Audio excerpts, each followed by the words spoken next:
Hello. This is Dominic Felgrand, your local lazy gamer, coming at you with a wee bit of, well, Austin Powers. Now, the gimmick for today's stream, like every other watch along, I cannot and will not expose the possibility of everything going of the channel being shut down in the future because YouTube decided they didn't like the fact that I was streaming the movie, and so they shot me in the face. Twitch too.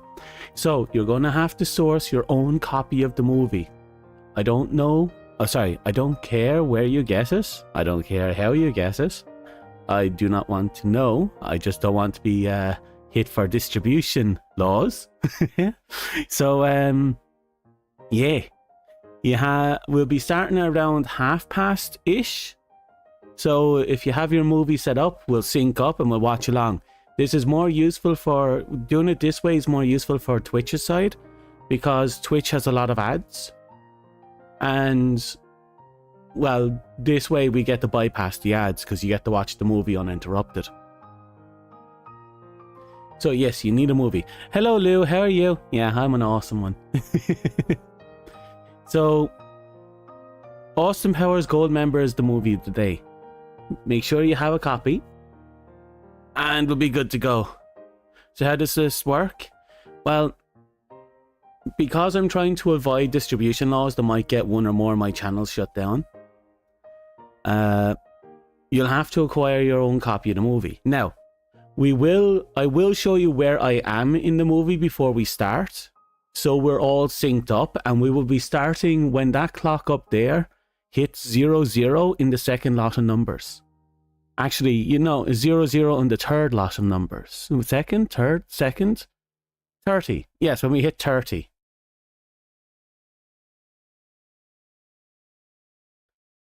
Look, like I said, how you acquire it is none of my business. Everything is, you're all grown adults. You can make your own choices on how you do things.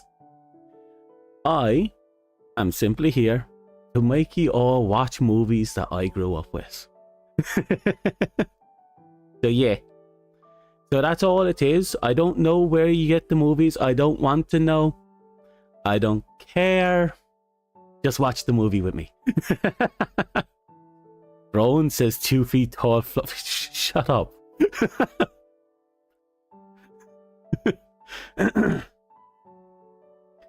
But yeah, that's the gimmick. We've already watched a whole, well, I won't say a whole bunch of movies, but a handful of movies, and I'm hoping to drag more and more of you into this, because I want to show off all the really weird and obscure and dumb and cool movies I used to watch growing up. And that includes that one anime where I watched a guy implode. That was good. That was a really good Macross movie. Do you remember watching that? Dust, you remember the Macross, was it Macross Plus? Yeah, it was Macross Plus movie. God, that was good. I forgot like 50% of that movie on the spot. Where I thought the movie ended, it just kept going. Holy fuck. And we also watched Redline. That was a fantastic movie. I keep telling myself I have to watch the Macross anime, because it's something I want to get into, but I keep putting off. But yeah. Yes, I do. It's on the list. I'm not sure when I'm going to start watching them, but we are watching all the Starship Trooper movies at some point. Because I've seen at least 3 or 4 Starship Trooper movies, and I think there's been more. So I'm definitely watching it. Yeah.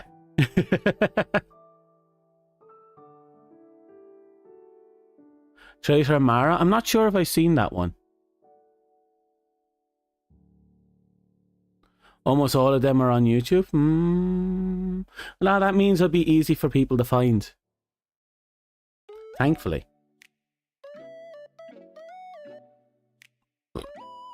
Excuse me.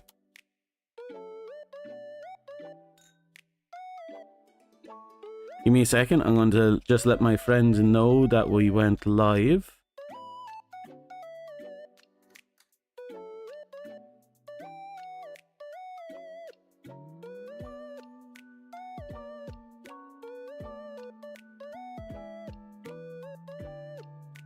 What do you think?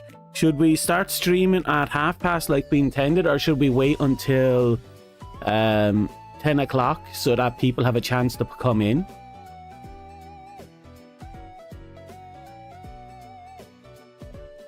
One is free on YouTube, the second one you don't know, and the other 3 are there. Oh, that's fair. The CG... Oh, actually, did you know about that? That there was an anime for that series? I knew about the anime, but God, was it hard to... Well, I won't say it was hard. Young me couldn't... it couldn't hold the attention of young me. Which is a pity.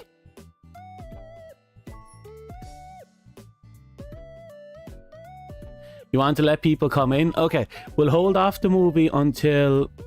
Well, wasn't that the plan we were going to do like a month or 2 ago? We were going to extend the wait time to an hour. So we might as well do it from this stream onwards. We'll wait until the hour is up. And then we'll start the movie at 22:00:00. Okay?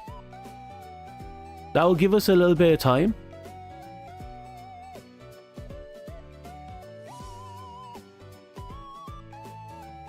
Oh, forgot about the Battle Royale system. Okay, you have fun with that. Yeah, no, we'll definitely sit down and watch the movies. The Starship Trooper movies. Like I said, it's on the list.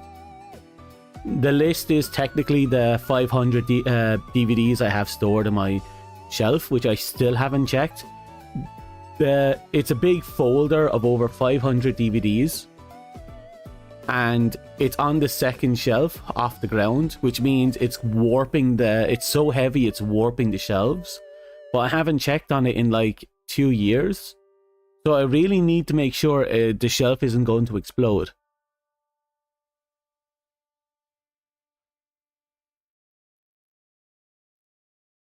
But another time. I'll probably check roughly around the time when the shelf explodes. And how is this Battle Royale going on hard? Ooh. Wait, who died? Am I winning? Am I winning? Finally! I actually won a match. Fuck you. I'm the best. Nothing can be said or done about it now. You will never be able to live this down. Go. Fuck yourselves.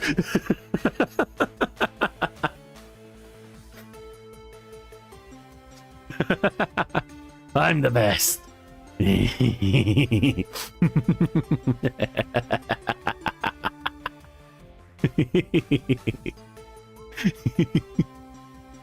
Yes. That'll never happen again.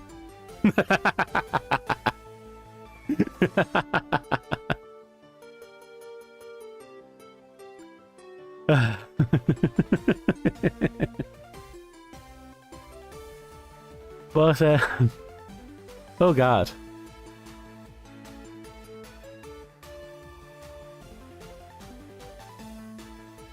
So what do we do? Well, we twiddle our thumbs, we hold hands, maybe we kiss a little. But no, jokes aside, you're gonna have to help me with my brain training.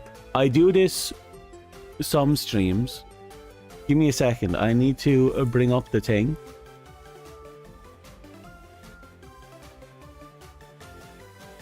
There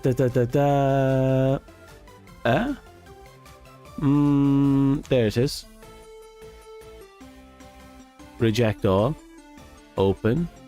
Okay, now we go down here. Yeah, hi. We're going to do a little bit of brain training just to pass a few minutes. Or 20, depends on how badly we do this.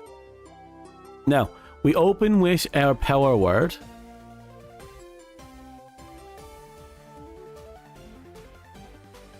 It'd be good if I could spell. We now know that there is an I. We now know there's an I. This is very important. We have established the beginning. Now we need to figure out something else. Tits isn't big enough. No, actually, that's a terrible sentence. Enter. The problem with that is that it uses 2 letters that we already know isn't there. So it uses up N and E. So I want to minimize the amount we're using up. Then again, it would knock T and R off the list, and it would give us I. Oh no, don't worry, we're brain training. This is to make our brain super big and juicy. It's okay, because you know we have to work on this. We have to make the brain. Oh, quack is a good one. And while it doesn't have an I, we at least get to knock out a bunch of letters. Okay, look, we now know that IAC is in here. However, IAC are not in the slots where they're yellow. They're in the slot. If they come up green, that's where they are. So we have to figure out a word that has I, A, and C.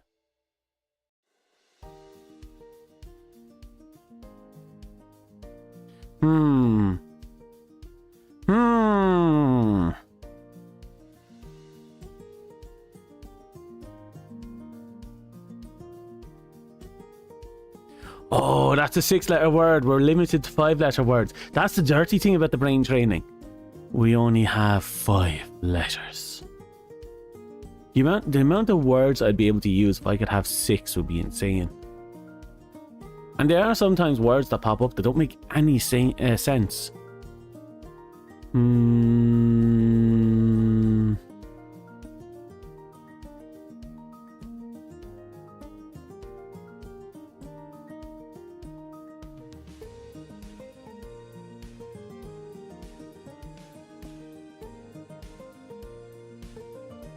That's not a word.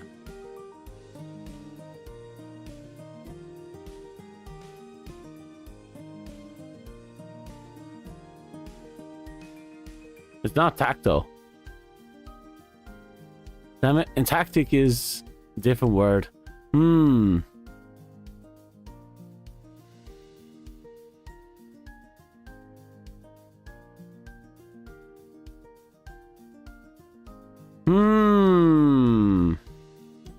Okay, let's see if we can use random word. We have 3 words we can sacrifice. So let's see if we can rearrange some of the words instead. So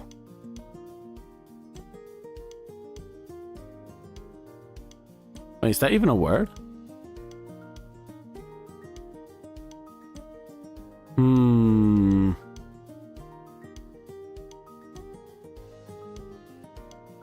No, that's not good.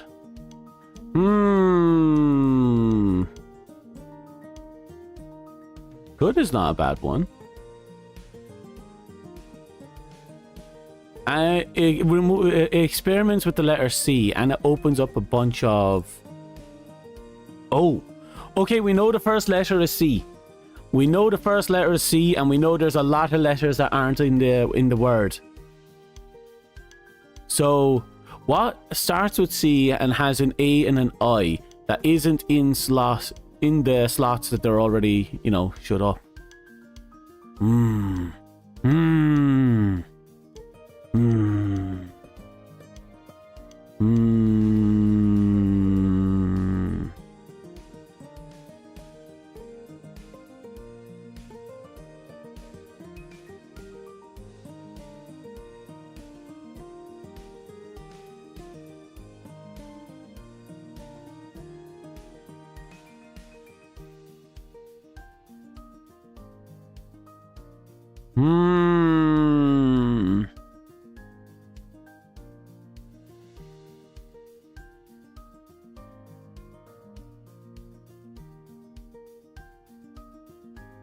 Okay, so we know A does not go into slot 2 or 3. And we know I does not go into slot 4. Which means A has to go into slot 4 or 5. And I has to go into either slot 2, 3, or... And we can only sacrifice one more word. Kairos, serious? There's no harm in checking it out. Apparently it's not a word, or at least it's not one in the dictionary of this game.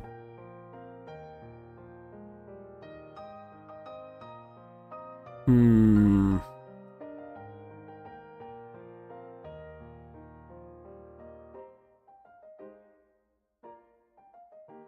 Yurta. Oh, it might be a word. It just might not be one that was used in this dictionary. Not all the words, 5-letter words, are going to be in this game. At least I don't think it is. Like, we've seen some weird shit in here. So I'm thinking... Oh.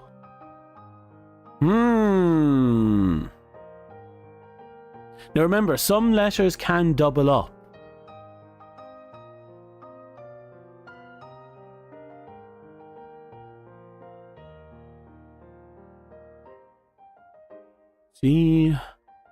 I want to say it's C-I. A has to go down in the 4th and 5th slot. And then we wouldn't have I in there. And when the A doesn't go into slot 2 or 3. And we can't afford to sacrifice a word with too much here.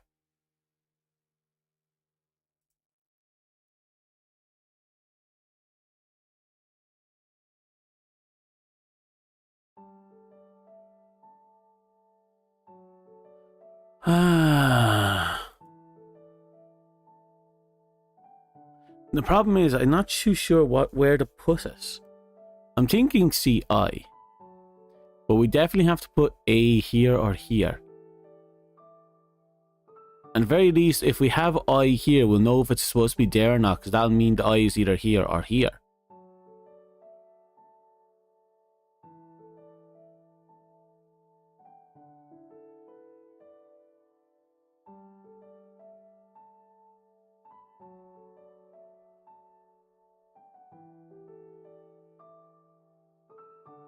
Not that, is it? That's a word?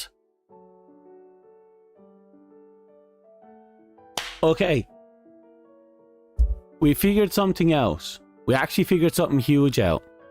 So C does go here. We know I is either in slot 2 or slot 5. It cannot be in slot 3 or 4. And A can only be in slot 4. So this is huge. It means we need a word that has an A in the 4th slot. This is meant to be English. I think it just has just a big stockpile of commonly used words.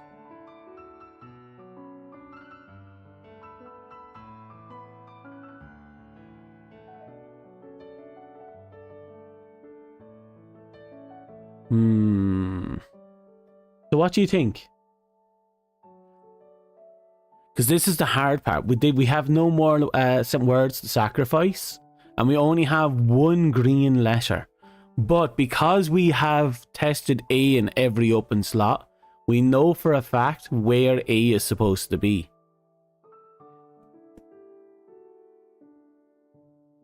We also are limited to the grey letters, the light grey letters. Dark grey letters are ones we've already used.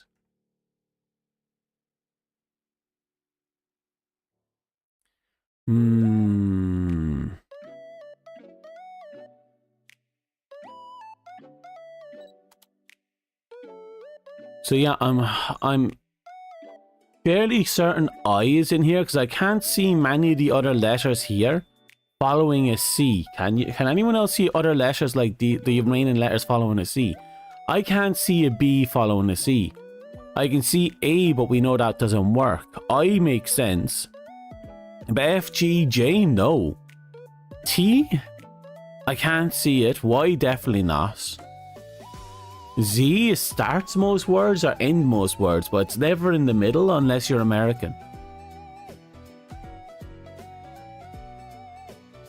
This one's hard. It's very hard.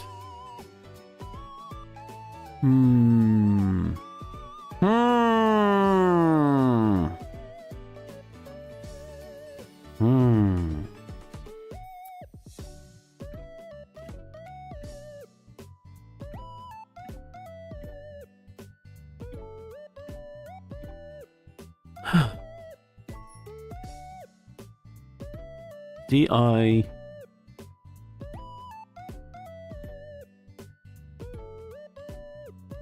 It's not like something weird like that, is it?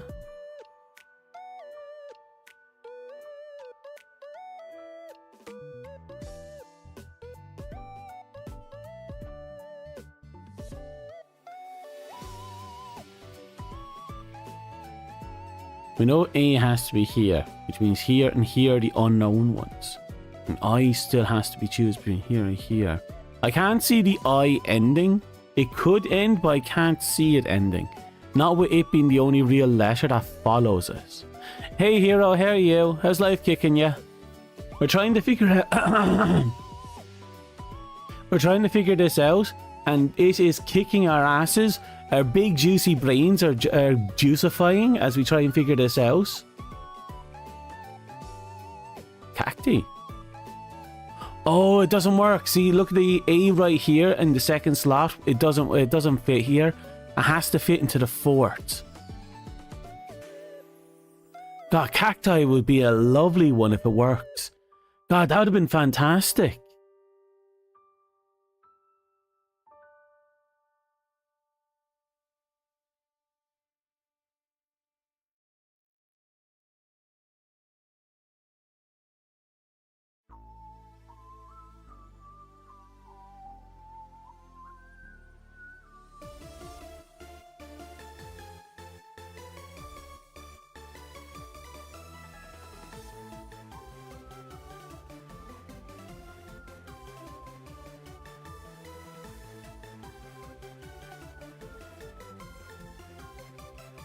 Words and thinking, yeah.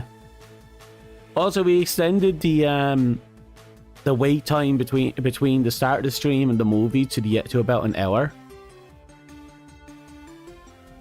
You're good with the words and thinking. Oh,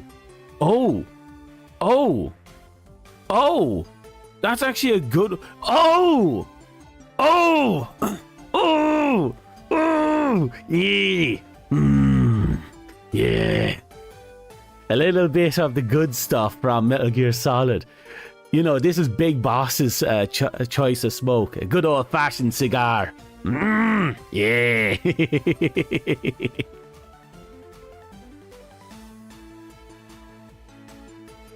Congratulations, everyone. We have the biggest brain. Biggest, juiciest, delicious brain. That's how it should be. How it is. Yeah, congratulations. Super congratulations. Congratulations and celebrations. Da-na-na-na-na-na-na. It didn't beat us in the end? Not yet. I want to see if I can do something. Bear with me for a second.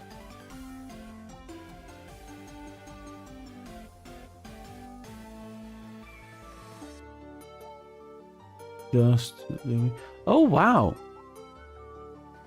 Dust, you pop up here twice. I wonder if one of these are your YouTube handles. Oh, a battle royale, nice.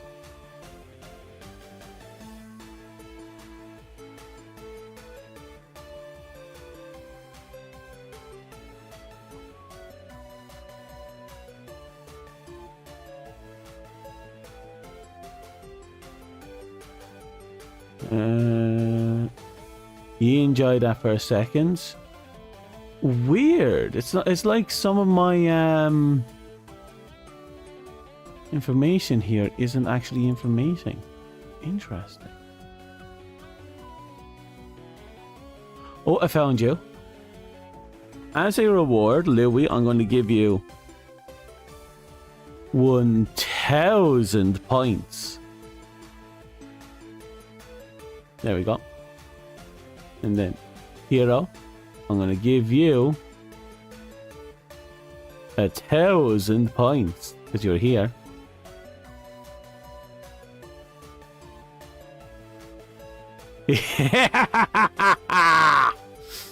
Yeah. Suffer beneath me. My power only grows.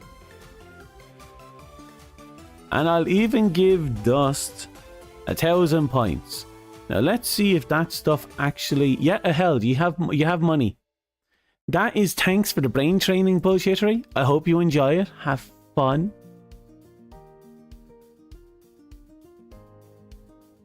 Thank you so much. You're welcome. You can gamble with it. You can do slots. You can buy stuff, I think. See, I reward the people who do the good deeds for me. Yes, you like that, don't you? You like it when I fling my money around, don't you? Yes.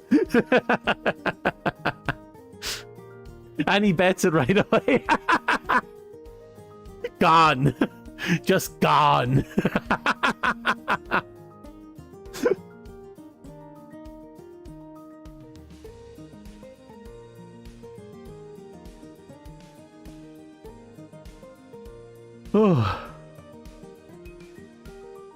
And it lands on red.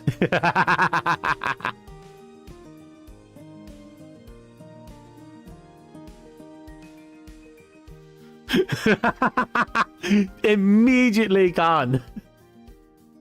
You're a responsible adult. Oh, I'm sure very responsible. All the adulting. Who wants a quick boss battle before we go right into it? Well, we're not going into it. We still have like 25 minutes before we start. But we can still have a, have a look at that. We have games. I don't know all the commands. Dust seems to know all the commands.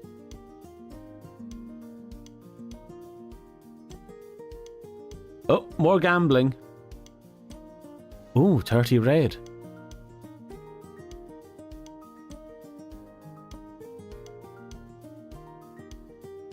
Oh, and I landed on black. Oh, hard luck.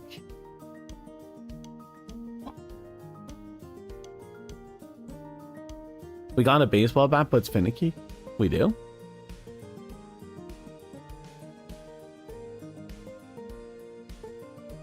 Oh, we got a boss fight, Sarn. Follow the commands on screen if you see it.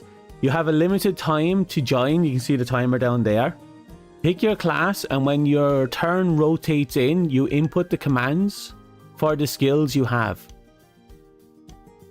So, if you want to join the boss fight, be quick about it. You only have a minute to do it. Oh, we have 2 people joining the fight. This is good. This is very good. So much gambling, so much debt, so much murder. It's such a great Tuesday afternoon. It's Monday, but still. You don't know how to gamble. Ooh. Yes, it's hooked up to both YouTube and Twitch. It's a program I'm running on my end. It's connected to both my accounts and feeds off chat. All you need to do is put in exclamation mark. Oh, okay. Shit. The fight's already started, but I'm still going to teach you. There should be, the command should have popped in. This is what should have come up for you.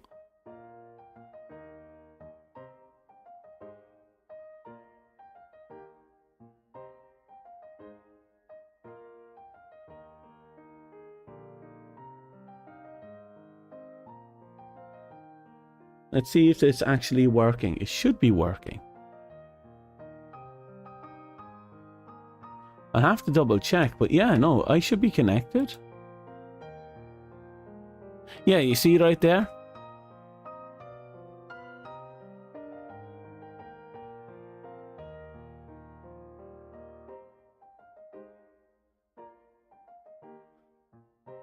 Chat blocking helper.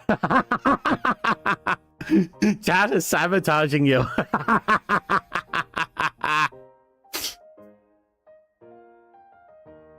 Perfection. Perfection.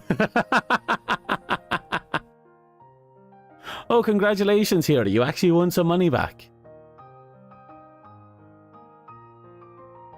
The fight's going well by the looks of it. Yay. Oh. This fight's going very well, actually.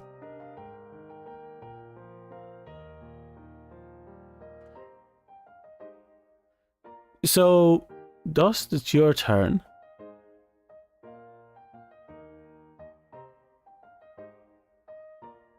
Oh, Dust. Yes, you got 200. Congratulations. Sweet.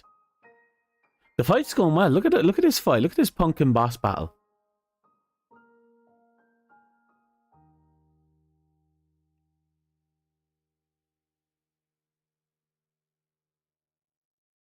So NPC bots, the NPC bots can be really powerful.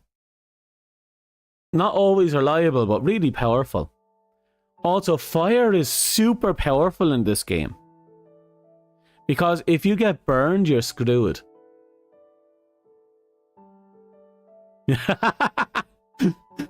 When gambling interferes with the boss fight. This is the closest thing to a paywall you're gonna get.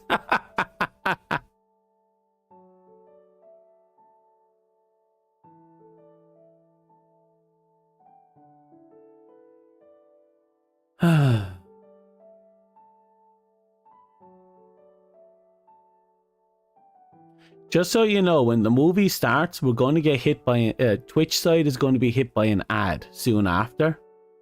So for like the first 4 or 5 minutes of the movie, you're probably going to be stuck in an ad.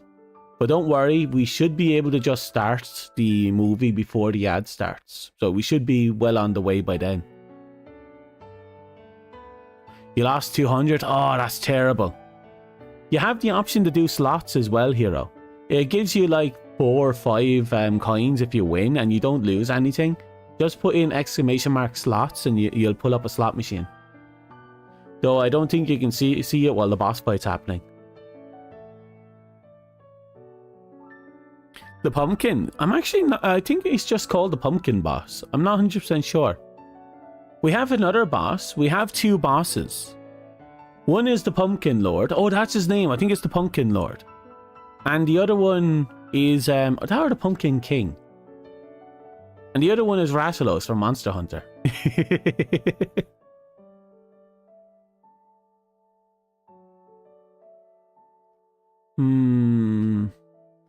Oh, everyone's on fire. Everyone is on fire. Well, not true. Dust isn't on fire yet, but it doesn't look like he's in the best position either.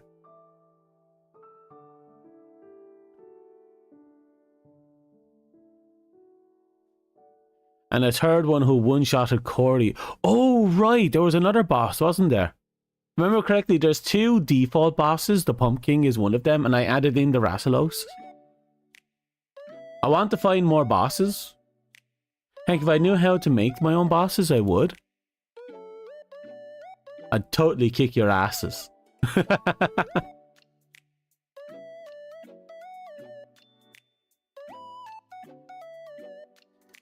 Okay, you have the boss down to almost half health. And... oh no, Louis. Louis, are you okay? Louis on the fucking cusp of it. Oh, Louis on the cusp. We have a healer in there somewhere, right? We do have a healer, right? Someone has the ability to heal, right? Trust you? This is fine, he says. As he slowly dies. This is fine. I can do this. Uh-oh. Oh, God. Dust just... oh, God.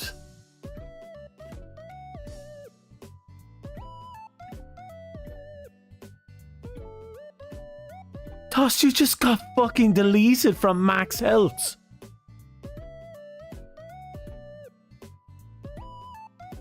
He just looked at you and decided, no. No, I don't like you. And fucking Thanos snapped you.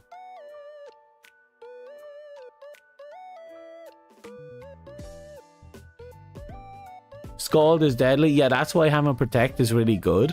But it's really harsh. Or any, you know, any debuffs that reduce his ability to put out damage.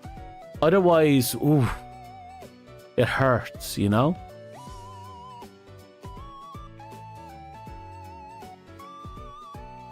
The muffin boss would be epic. It would be, genuinely. I'd have to look into it, see if there's more bosses or if there's anyone who can make art for it. We'll cross that bridge. We'll cross it. Eventually, maybe. Probably not. Oh. Okay, guys, this is becoming a bit of a rough one. I am watching most of the team is dead or dying. The boss on his next turn is going to do something unfortunate to someone. Louis, at least you're still standing.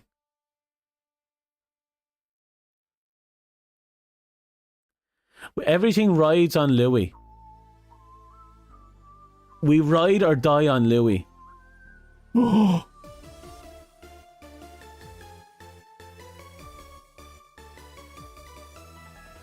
Okay, it's only a permanent fire debuff. We can live with that. That's not a lot of damage and the boss is just dead.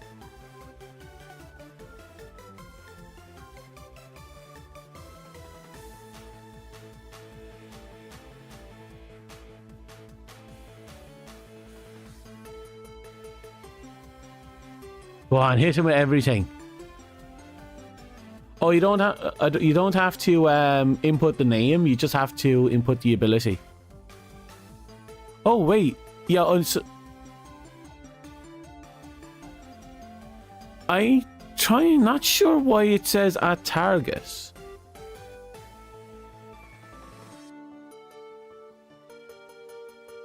Weird. Is Bones trying to target a teammate?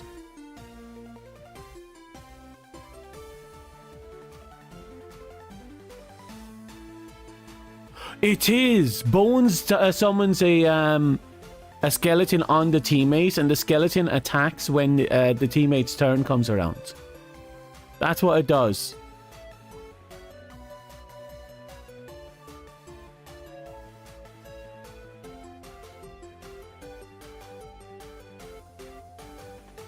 I completely forgot that was your ability. It's been a long time since I've seen someone manually play Necromancer.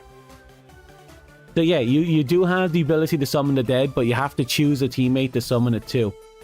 Because they act like a pet or an assist.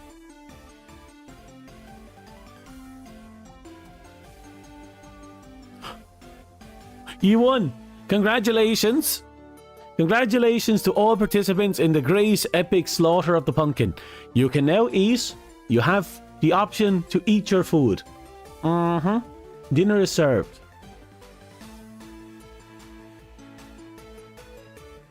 Congratulations to you, Louis. Absolutely decimated the boss. Poor hero. Sorry, what?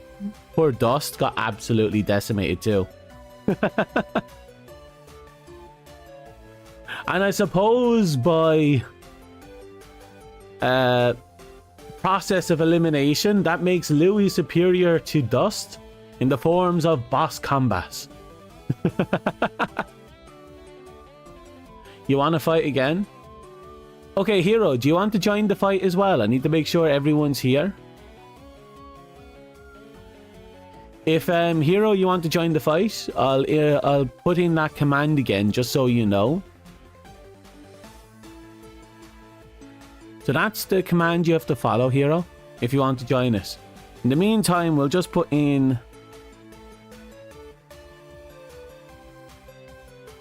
Let's see if this is how you spell Rassalos. Yep, there we go. So the boss fight is gonna start. You have to input your commands now. Actually, funny enough, we extended the timer for inputs to a minute because of YouTube usually having a 30-second delay. Puts us against Rassalos. Yes, I'm putting you against Rassalos. Enjoy the fight against the poster boy of the Monster Hunter franchise. Ooh. Oh, this is going to be a fun one, isn't it? Look at that. We have a... Oh, this is going to be a fun one. We have a mage. We got a hunter. Well, a ranger. And we got a warrior.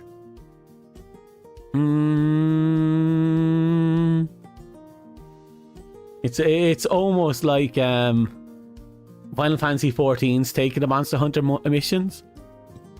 That's actually a thing. Final Fantasy does crossovers with Monster Hunter, the mainline ones. World and Wilds had a crossover, and it was fantastic. And when I say a crossover, I mean they both put content and boss fights and equipment from each other's games into their games. Okay, Louis, it's on you. It's on you. NPC bot has opened strong. But let's see if you can push the envelope.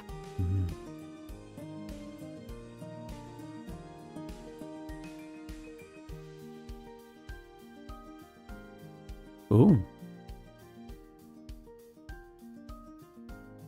Oh, right. Mortal Strike is an ability to get stronger the lower the enemy's health get. So it's actually a rather interesting ability because it gives you more value as the fight goes on. Hero, it's on you. You got a lot going for you.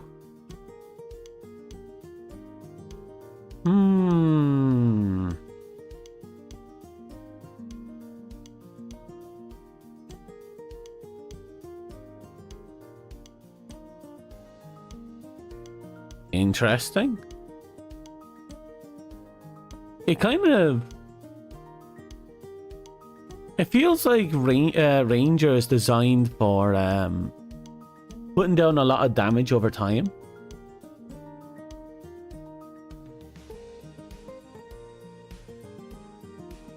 Weak spot.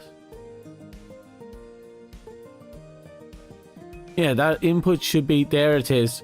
Okay. This is good. At least YouTube's side is working. It's a good thing we extended the timer to a minute. YouTubers can actually participate in this fight. Oh, it's still going strong. The Rathalos is applying fire. Oh. NPC bot 1 came in with, I think, a fireball. Set the enemy on fire at least. They made the fire-spitting dragon burn.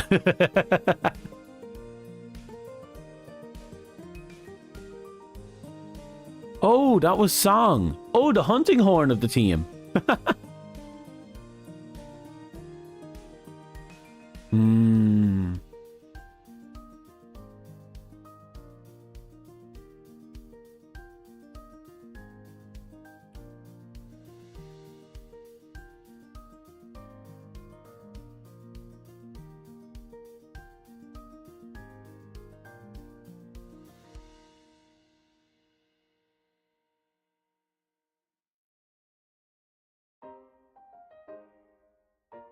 Ooh. Oh, NPC bot 4 is almost gone. Oh, this ain't good. This ain't good at all. Come on, NPC 4 boss. You can do... Oh, and a last heroic sacrifice. He gives us a whole bunch of shields, but Louis loses it immediately because of the fire. For those who don't know, Protect applies a shield on all your teammates, but not yourself. And it only protects you from one instance of damage. However, because of how burn functions, the moment the NPC bot's turn ends, the fire tick activates, removing the shield from the players afflicted by burn.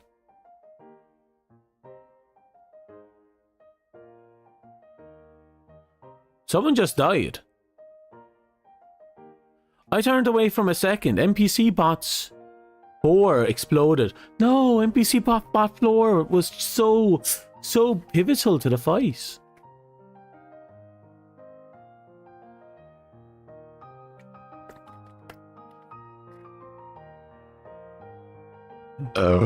Excuse me. Hero, it's on you. It's on you to cover for the team.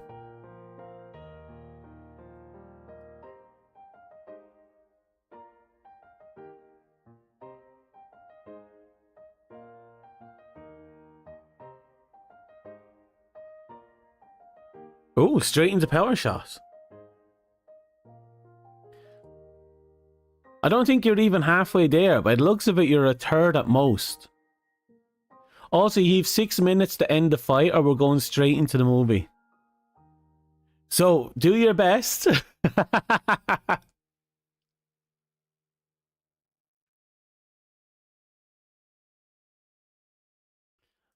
You're going in strong, though. That's the important thing.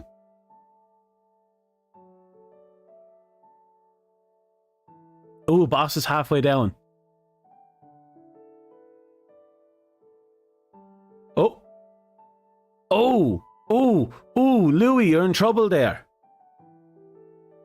And I don't think you have any proper healers. No, we have a singer. Oh yeah, we have a singer. We're okay. Come on, Dusk, give us your best.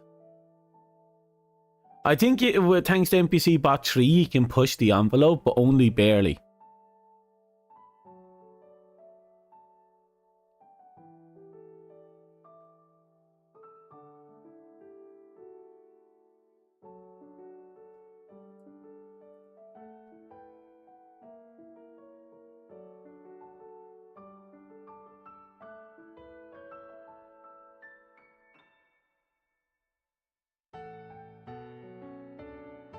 Give me a second, I'm trying to get set up over here.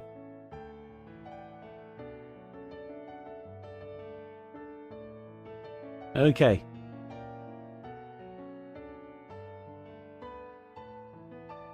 You almost have this. You almost have this. Just a little bit more. A little bit more. Hero, it's on you. Can you make him suffer? Can you obliterate this Rassilux? Can you take him down and become the monster hunter? Can you protect your village? Naruto!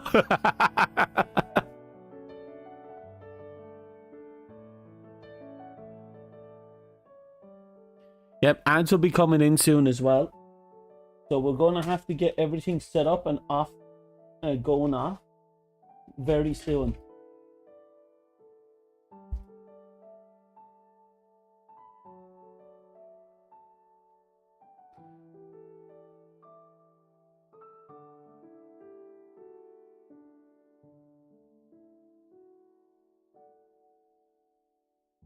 Weird. Oh. Strafe is doing this job. Fights. Come on. Come on, just a bit more.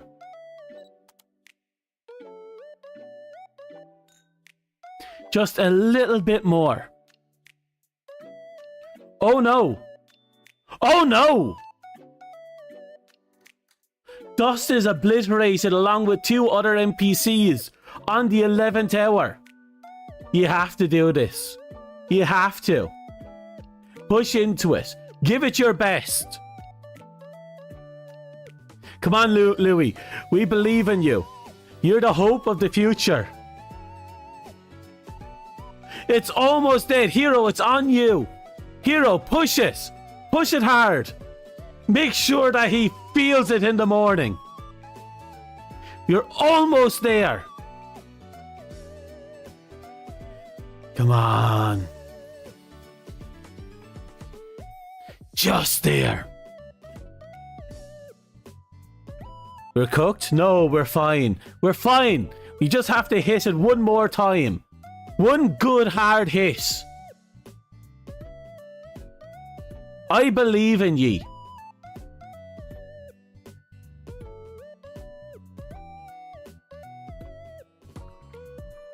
Almost there. Chipping away. Just a little bit more. Oh no. The boss is an attack. But it's only burn.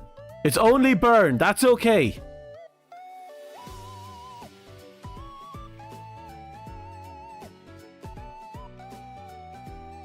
Is that it? Congratulations, ye won. Ye finally beat the cunts. You get a congratulatory participation award of 200 gold. Congratulations. Congratulations. You absolutely kicked ass. You're going to parry Jane. But first we're going to set everyone up. So, this is the starting point. New Line Cinema. The thing is fully formed, and we're at the very start of the movie. Sync up your movie with me and do it before that timer hits 22, because look at that, we have less than a minute to get everything sorted. Okay.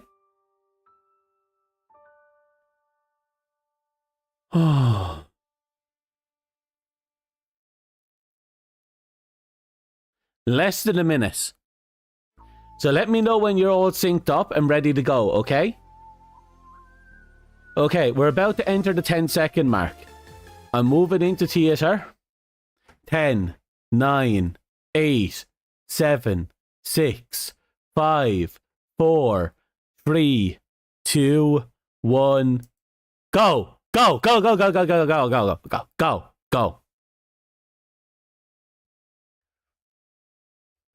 A little bit rushed.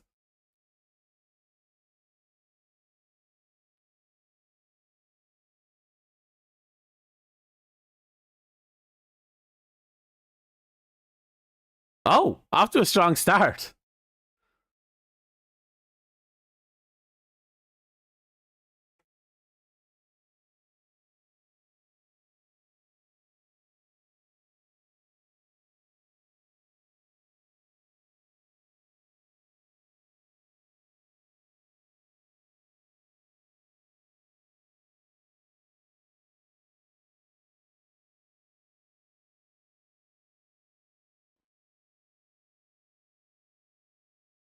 Yeah, I'll be disabling that for the soon. I forgot to do it, sorry.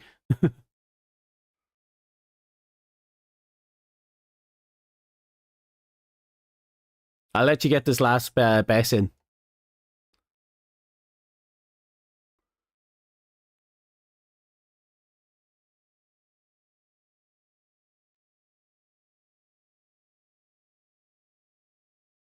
Congratulations.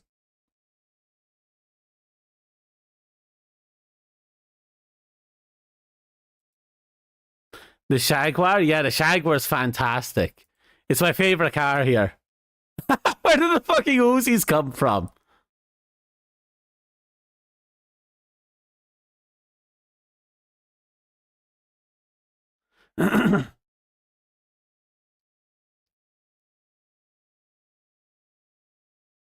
The fuck? Tom fucking Cruise. Is that Felicity Shagwell?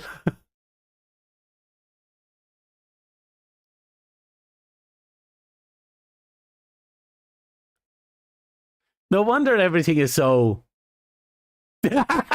Dixie enormous. You know she's with what's her with Doctor Evil. Huh?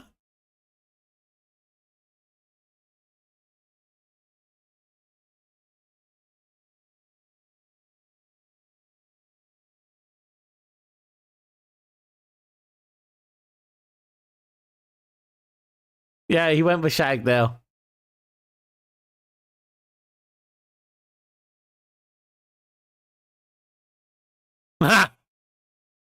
Kevin Spacey.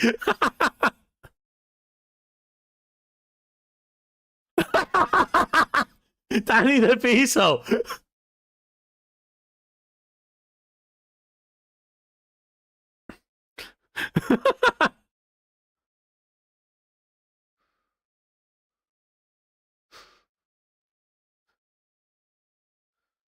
To be fair, that's a fantastic cast of characters. Hmm.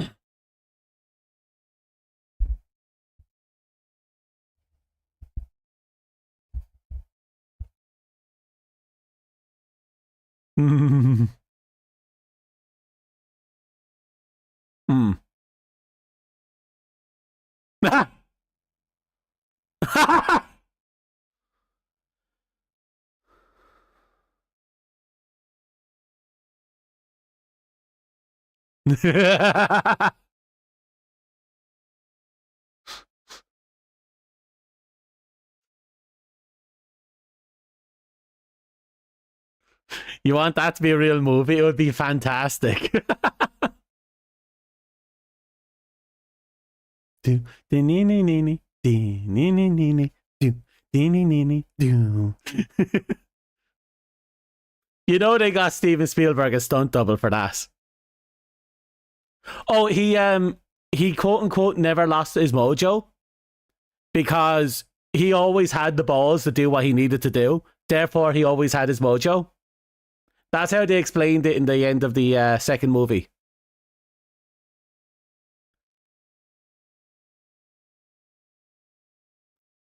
So he never got it back from Dr. Evil, but he never lost it because he always had the mojo within.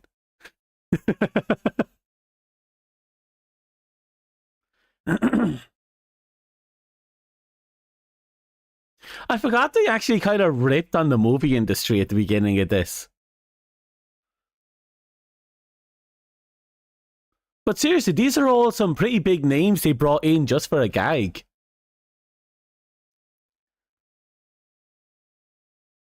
Yeah.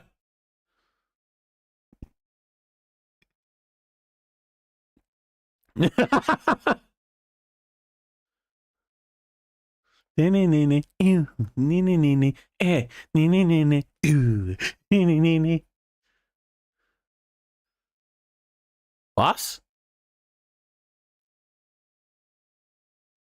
The fuck?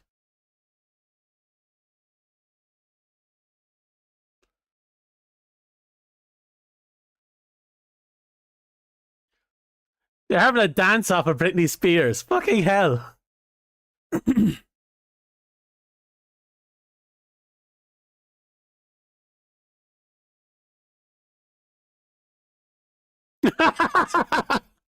Dressed up as a girl to slap back.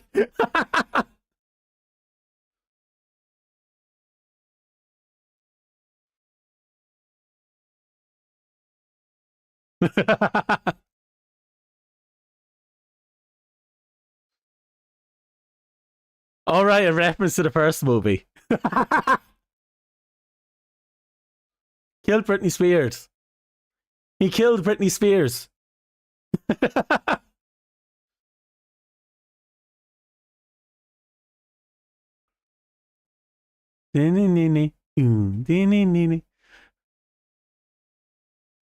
Most of these people are probably not going to show up again. They're probably just brought in for the gag.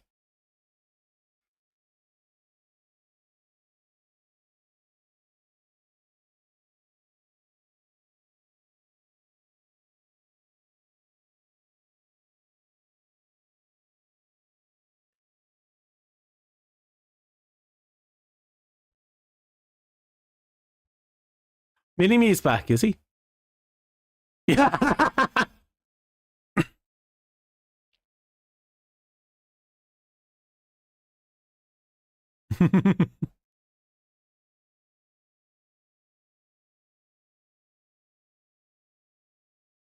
Number two is such a business savvy person.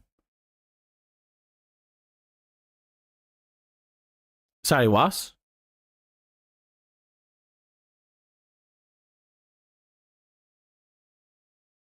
Huh? Oh.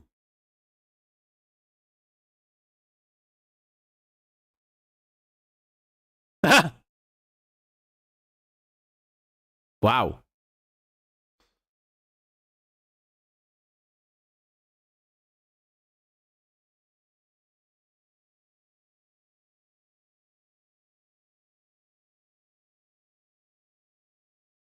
Are you time traveling again?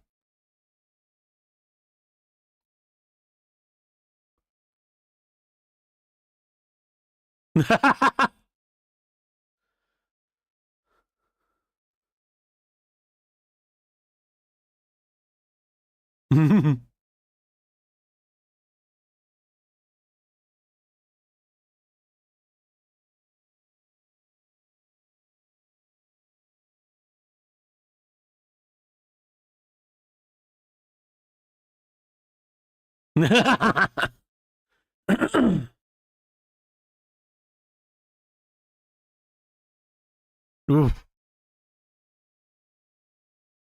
He wants that chocolate.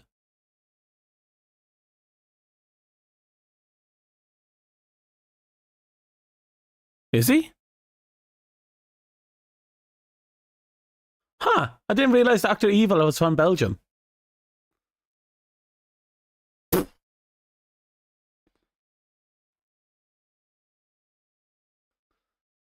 Fucking Scott in the background is just.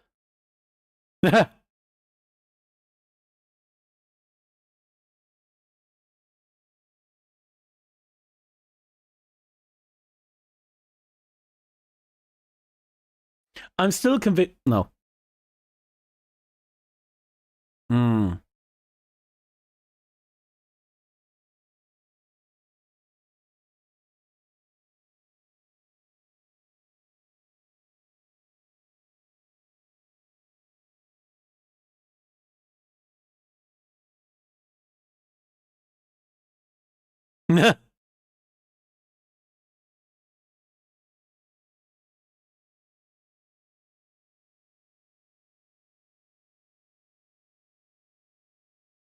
Hmm. Oh, for fuck's sake.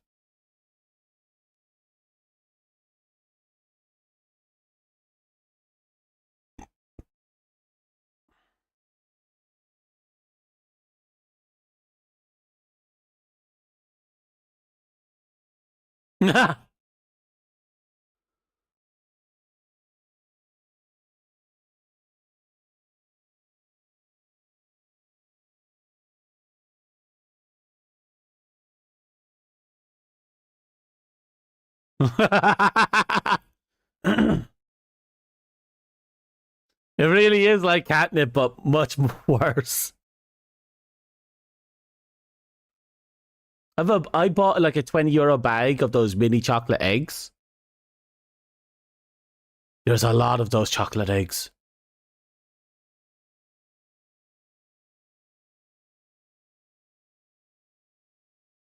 Oh?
Oh.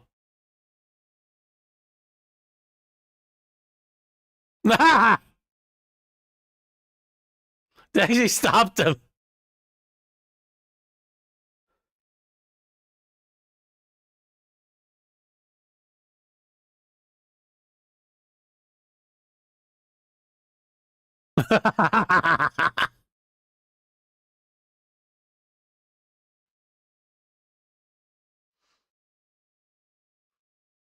This was quick.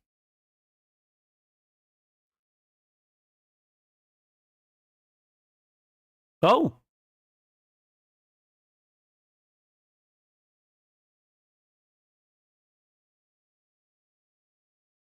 Credit rolls, yeah.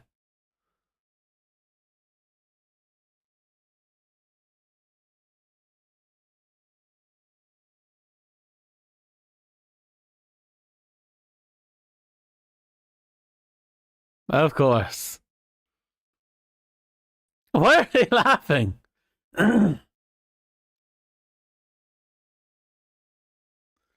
Bunch of bricks.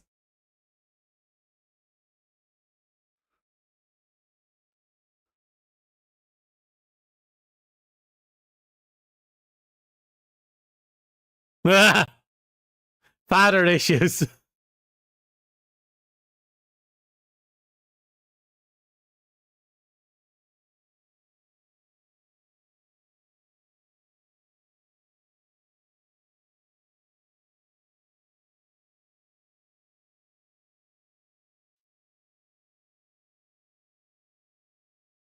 They made a catchy tune on it too.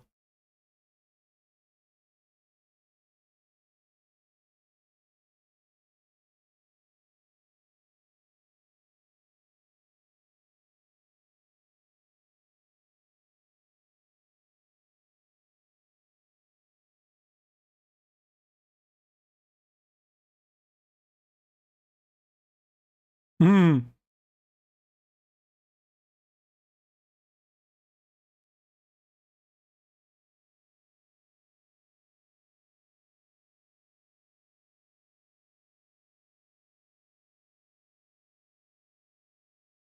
The fuck?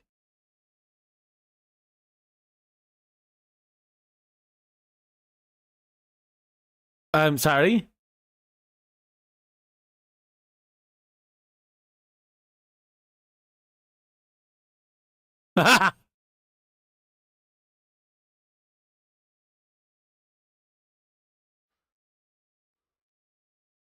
Yeah.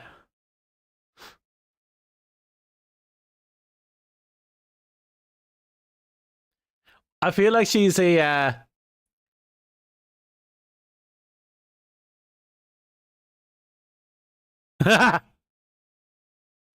oh no, there's tweens.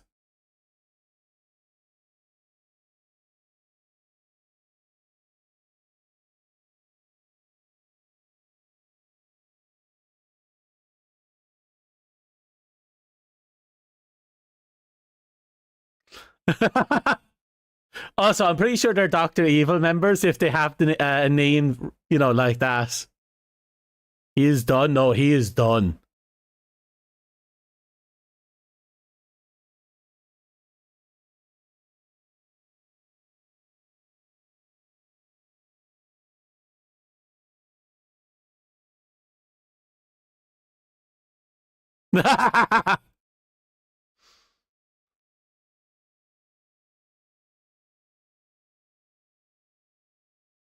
Things to do before I die.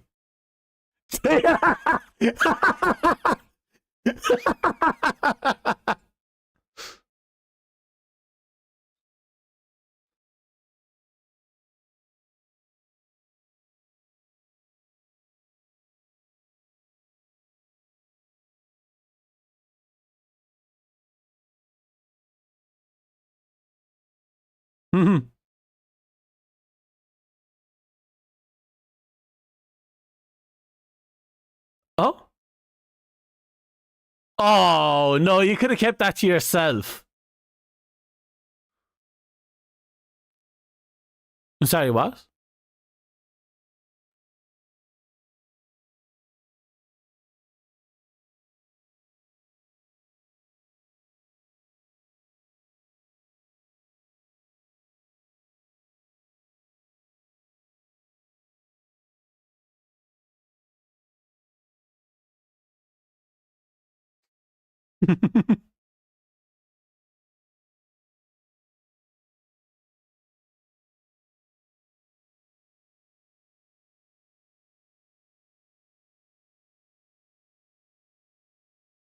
I already forgot he was in prison. He's just standing there. Midas touch. Yeah, true.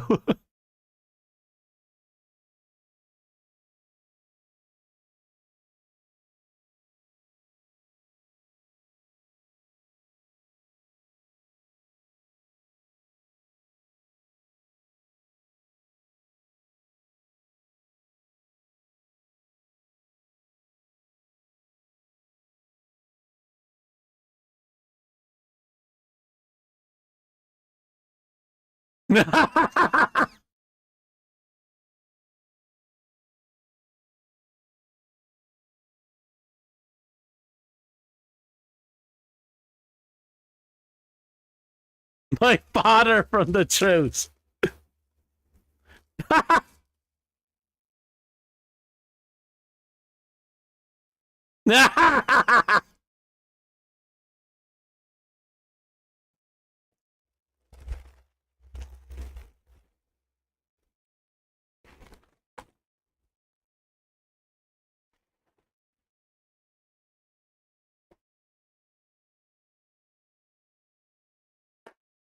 Wait.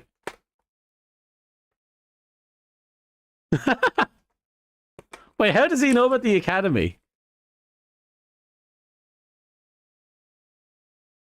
Don't tell me. They were fucking roommates. They were roommates in college.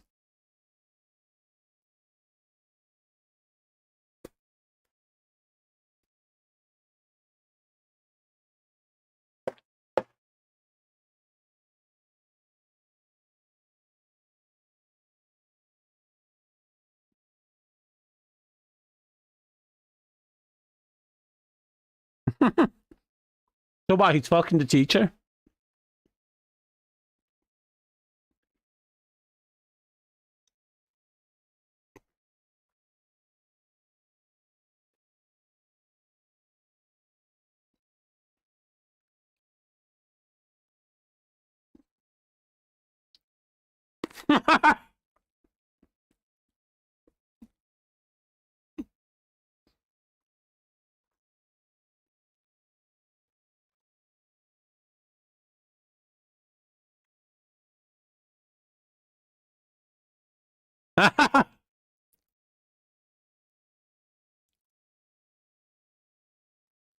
To be fair, he has a point. Who throws the cupcake?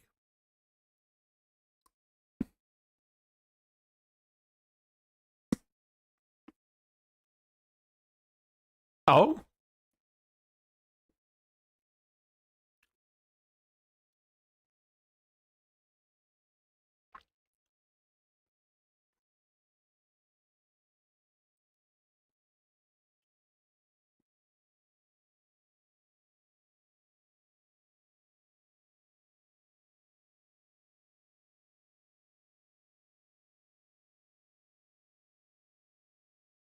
Oh no.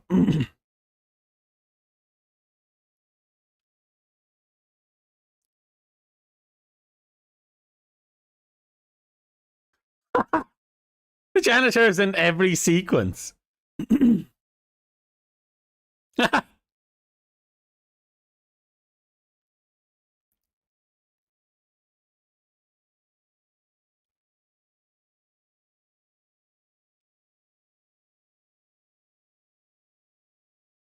Hmm.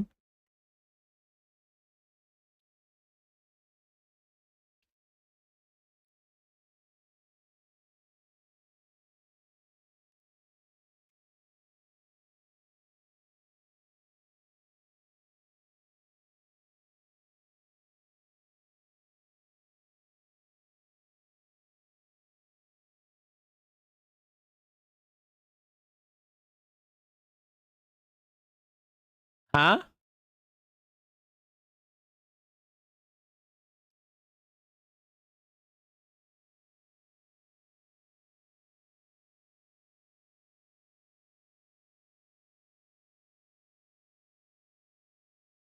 Oh?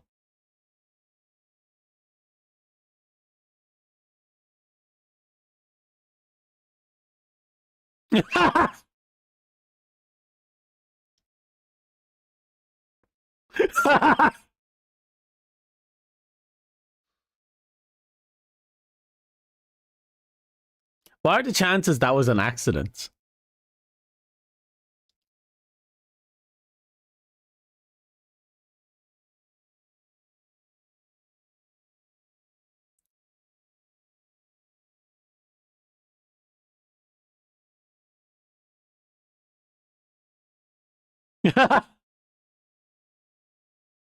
Jaguar 2.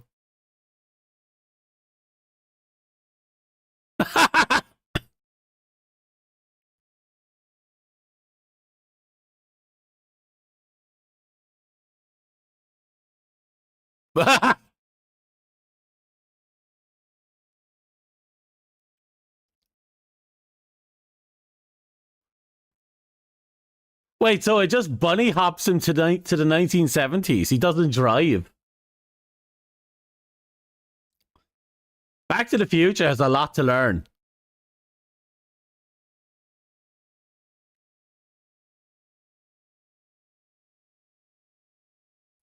Oh, the stacked shoe.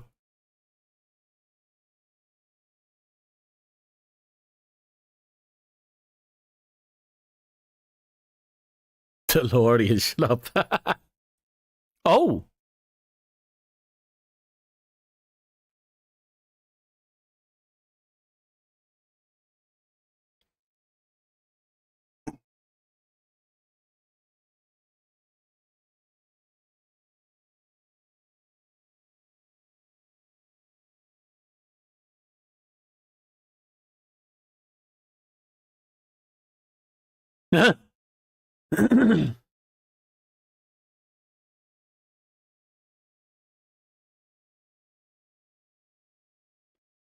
So she's a double agent?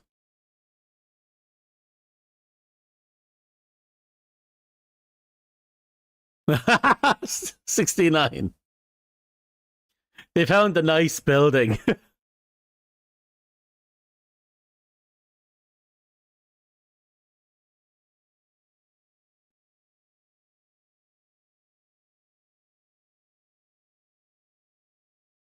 Just introduce himself as being from Holland. Who does that?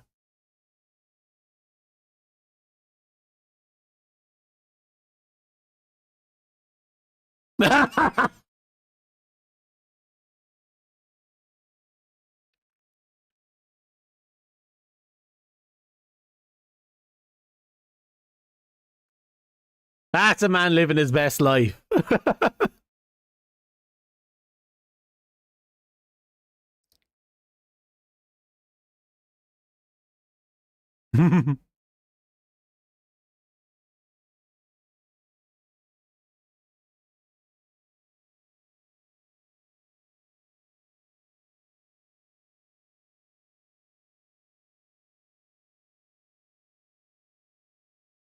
The song is great.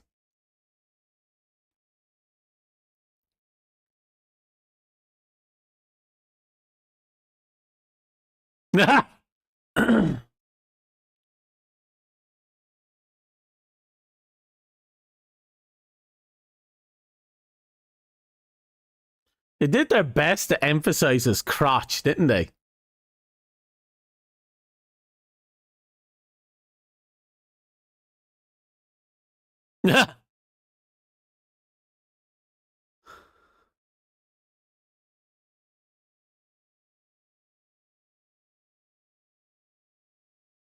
Hmm?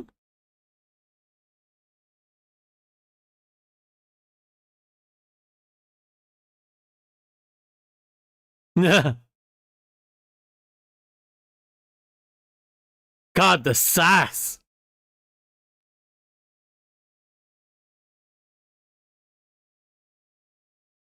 That actor loved every moment of this, I guarantee you.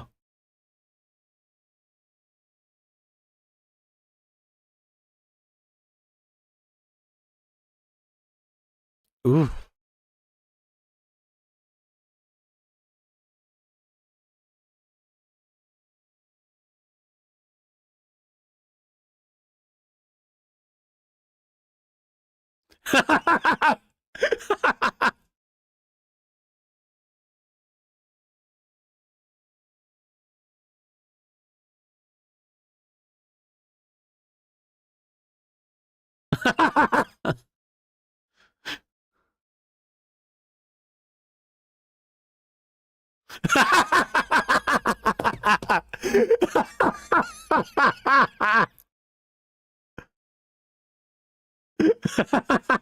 That's fucking out of nowhere.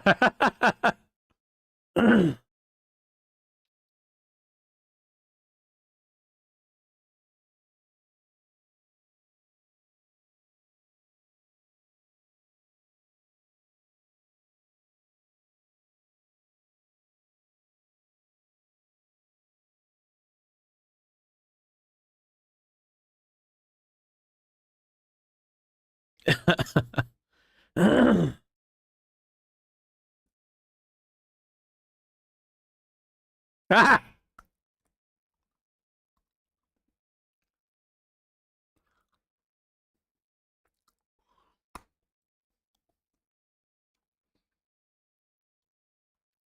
Oh no.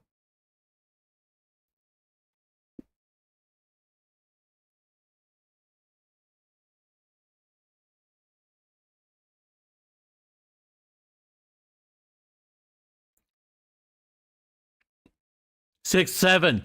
6, 7!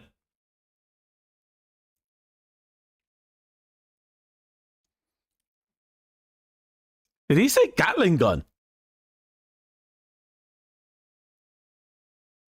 They what?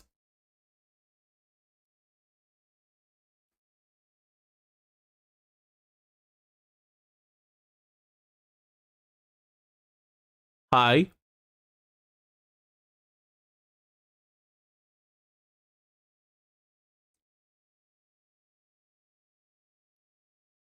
Austin Powers opened with the 6, 7 fucking decades before the meme. Oh, he loves gold.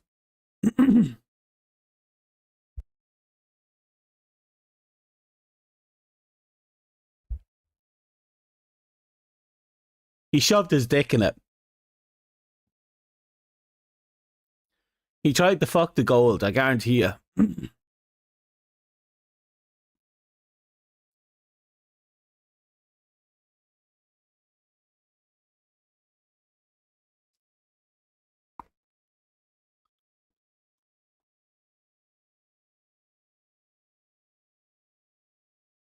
A what?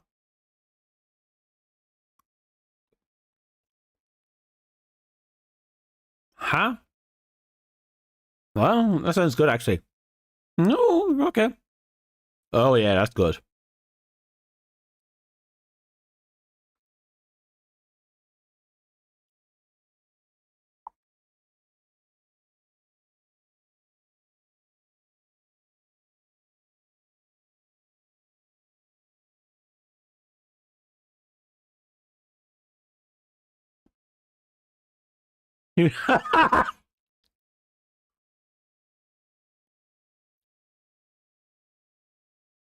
Oh, Goldmember's completely off his rocker.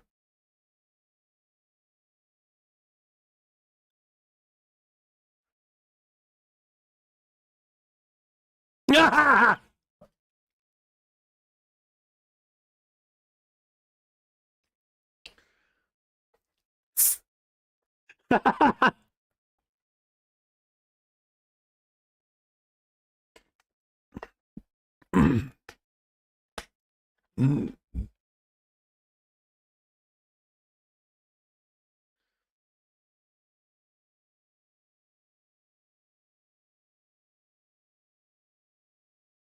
2002? The fucking laugh is amazing.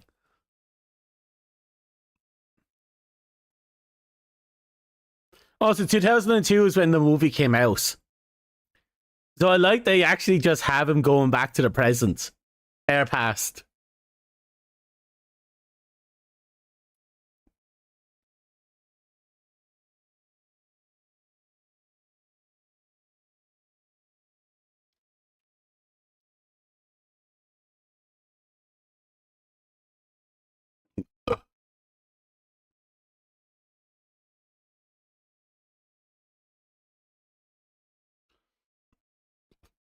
Okay, off they go.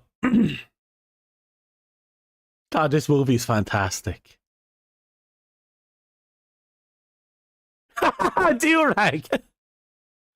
Wait, did I get that right?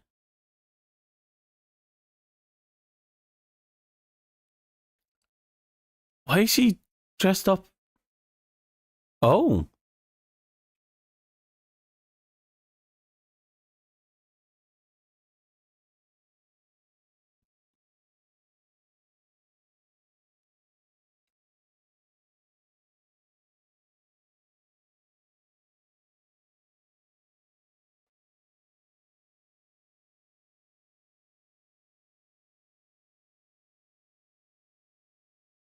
Oh,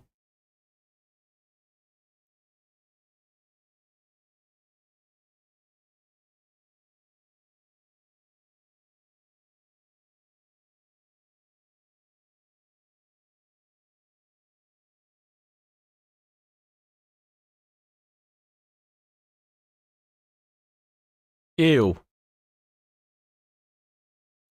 I'm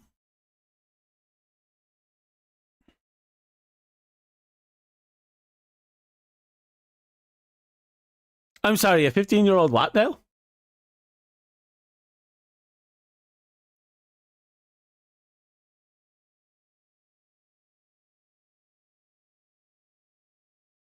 Oh, that's right. Dr. Evil still has some mojo.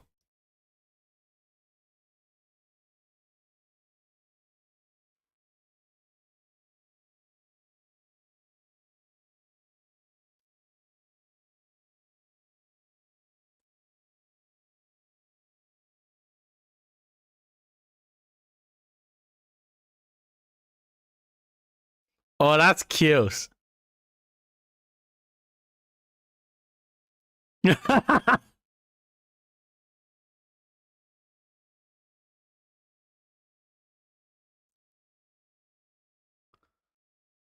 Hmm.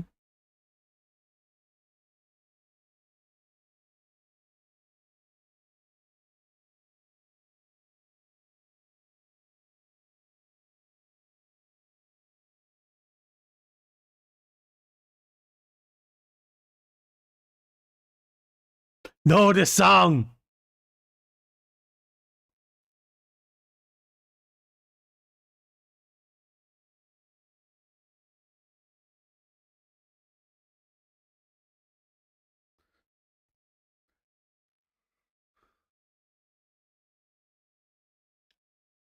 Jesus.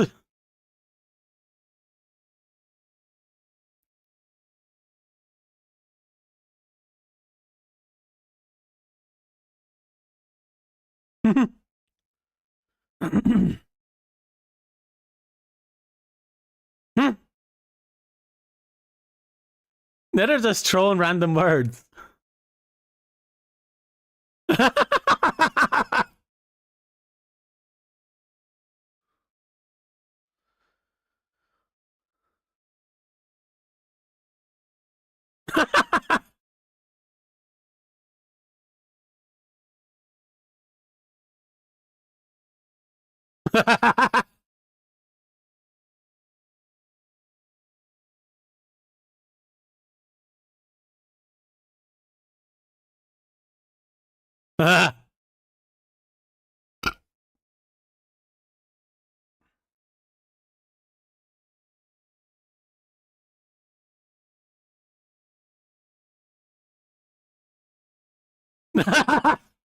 Convince them all with a fucking song.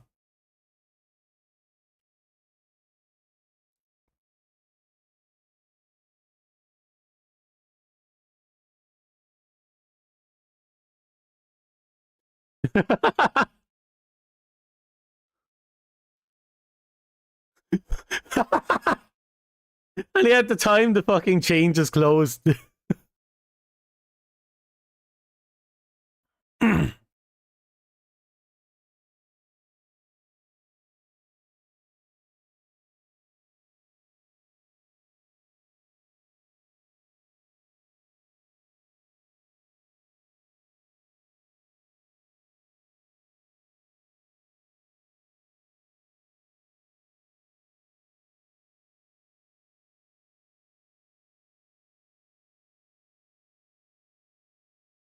Mm.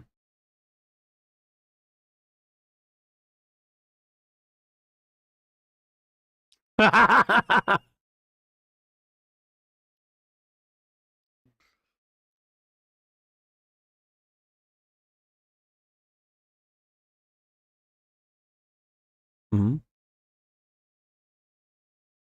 Oh.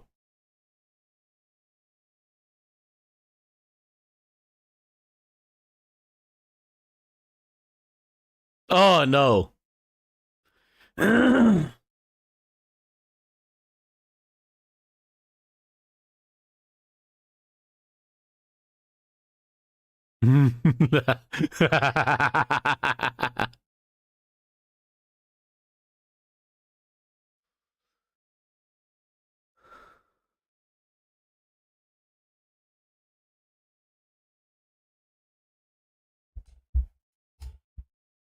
Oh.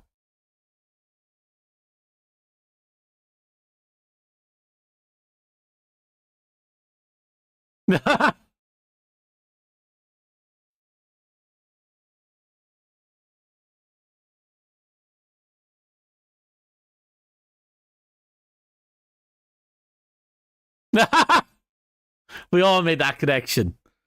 All of us. Hmm.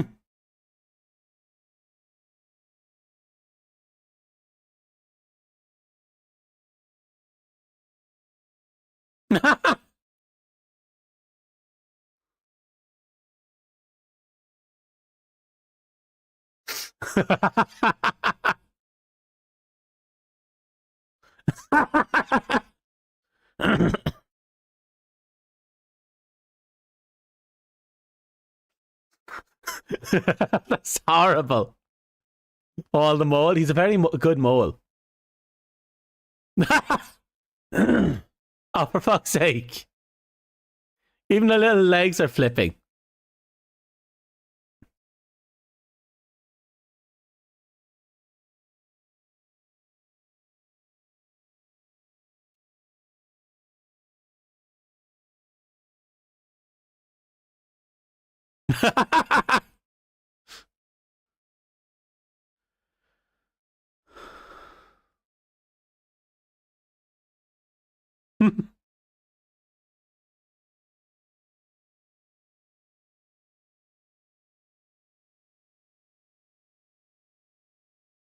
What?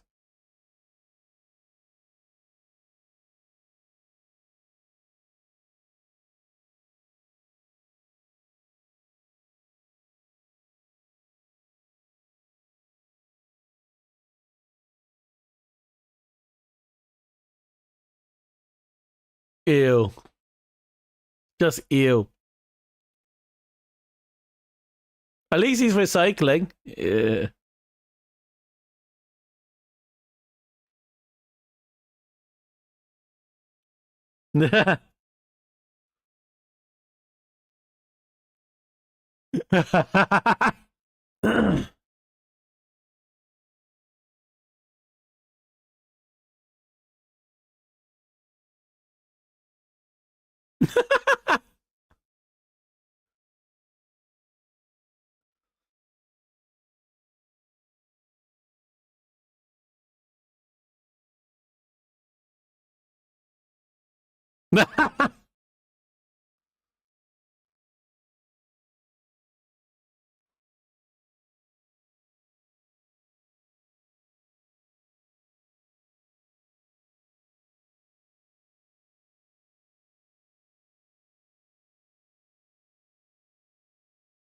No.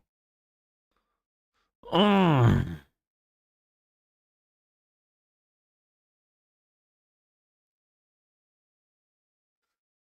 Mm.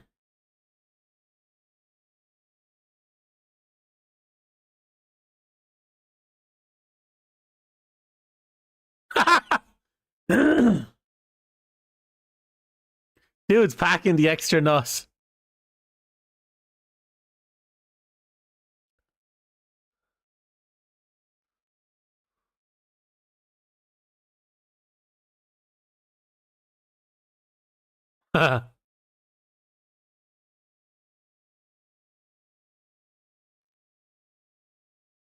Okay, see you later, Dust.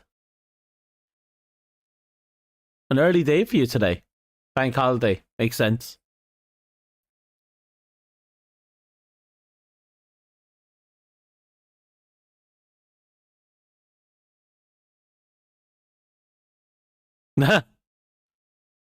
Also, behave.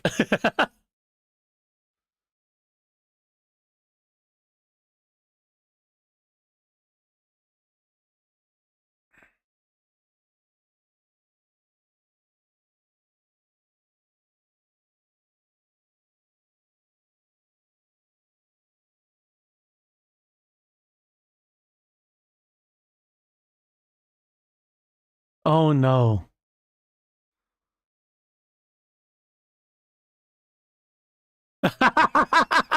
Smartest henchman ever.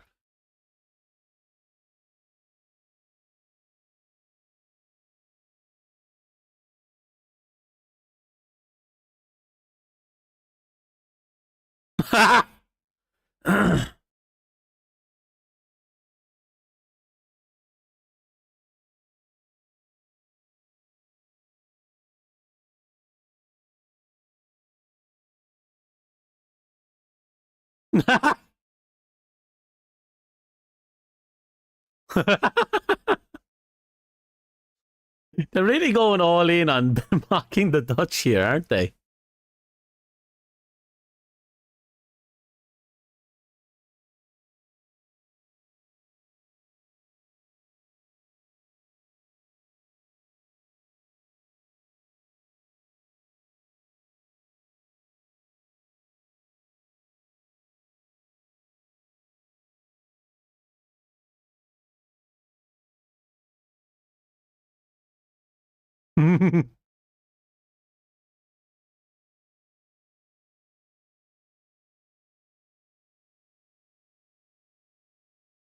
The fucking tub.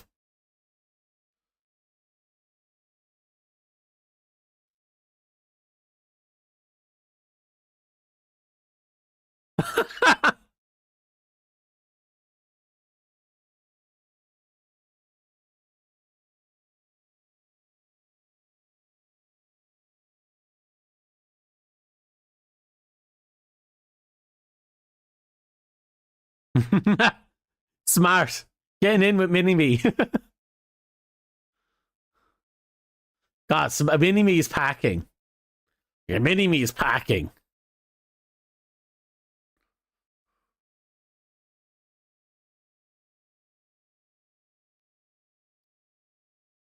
Oh?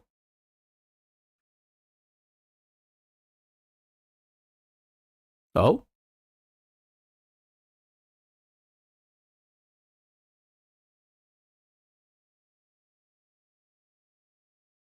Fat bastard!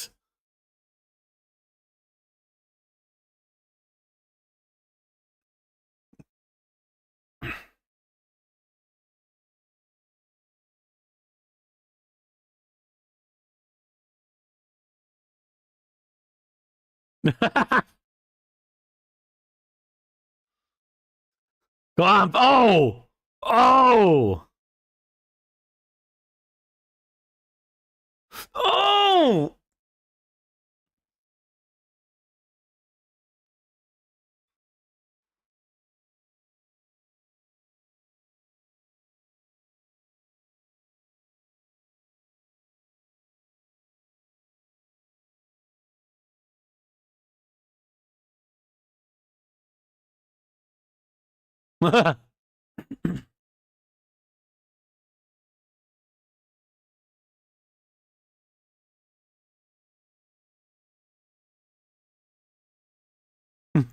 He's in for a long haul. He's got the newspaper out and everything.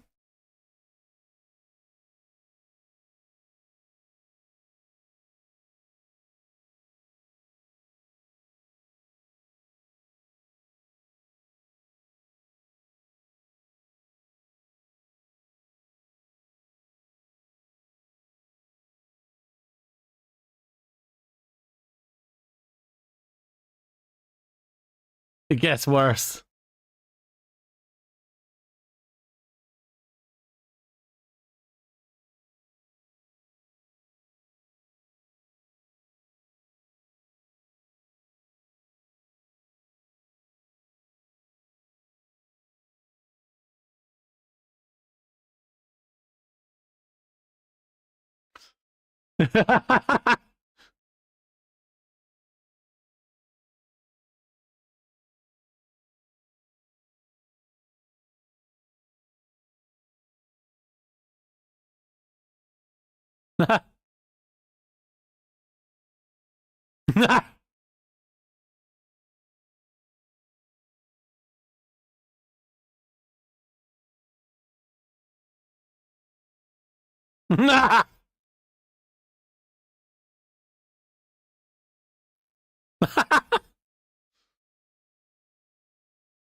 Oh, oh, oh! That bastard got hands.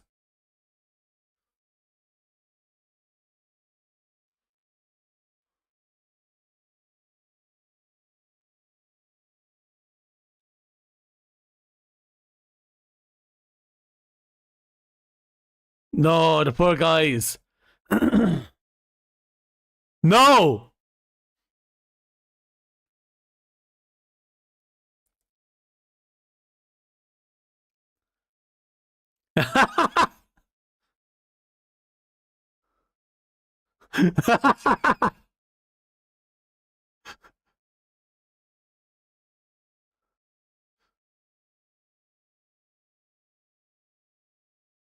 Oh, oh,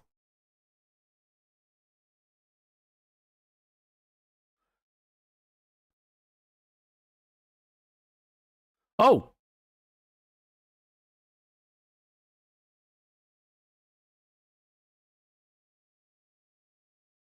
He tried to lick the boots.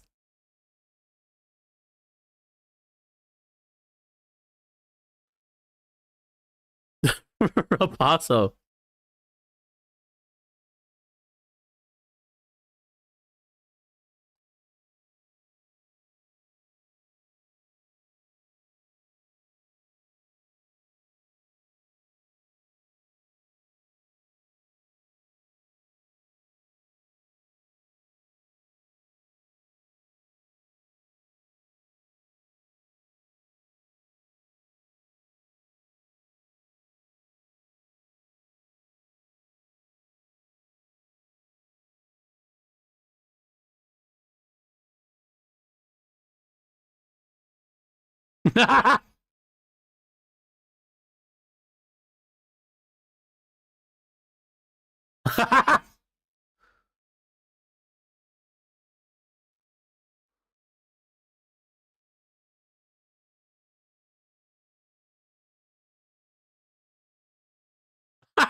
God.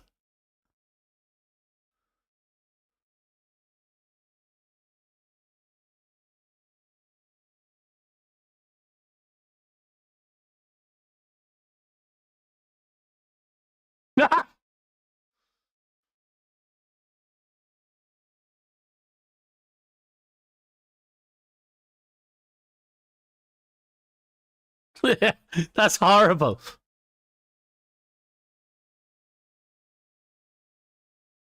Oh.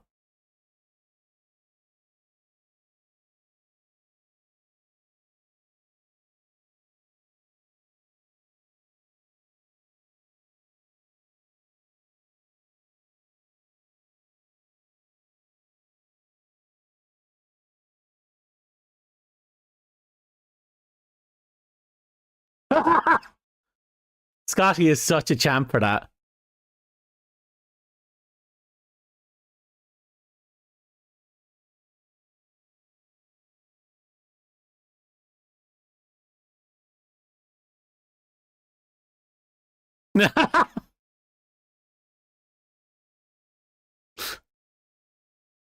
Very touching moment. I'm happy for Scotty.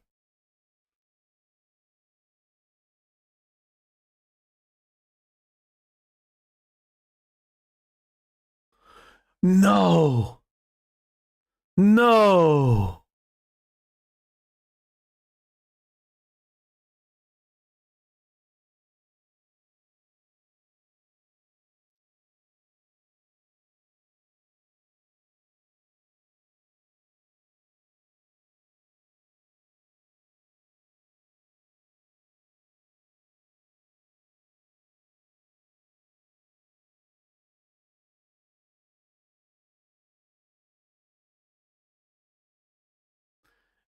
I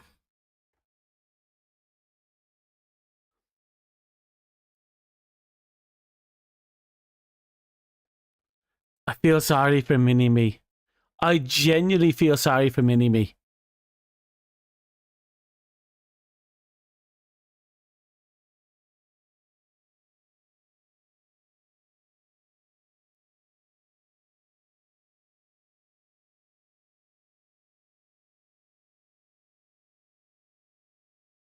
flipped him off.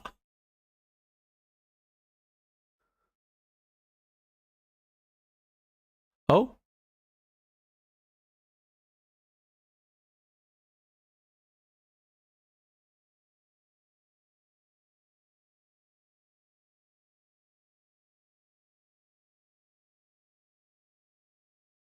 Roboto Industries.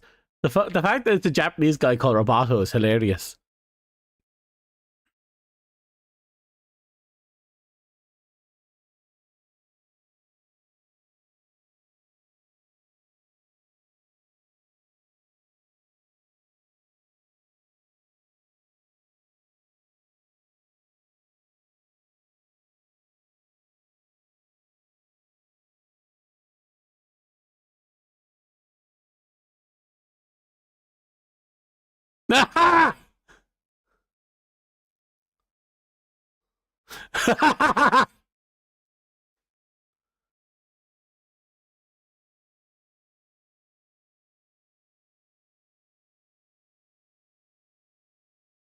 About.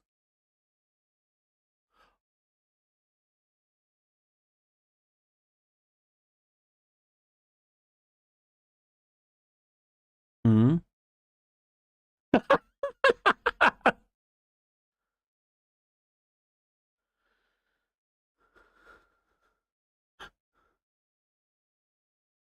A bit hard. I love that they use subtitles to make the gag.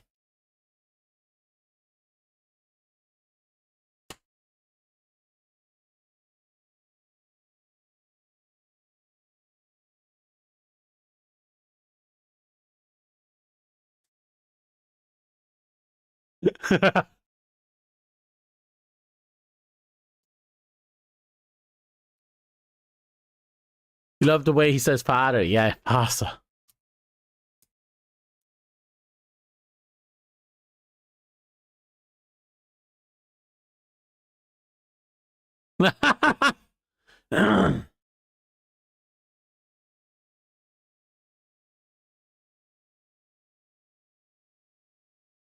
I'm sorry, can we go back to the horse thing?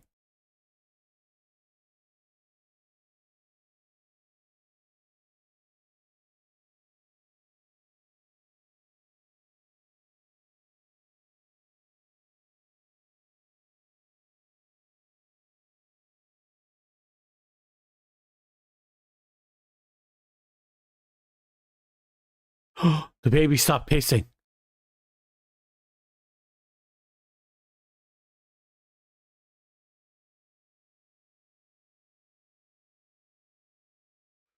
The plug is right there.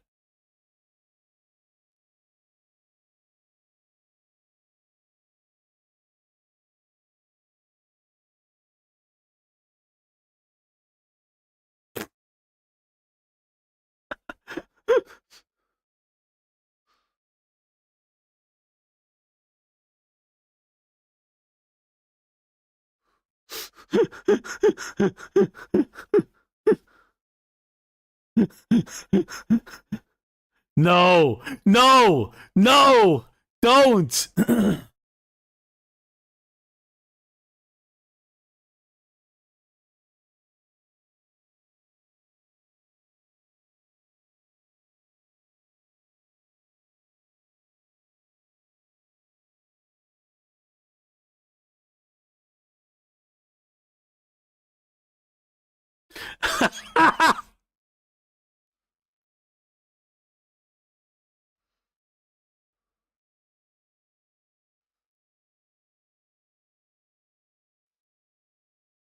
Oh, and the other guy hasn't noticed.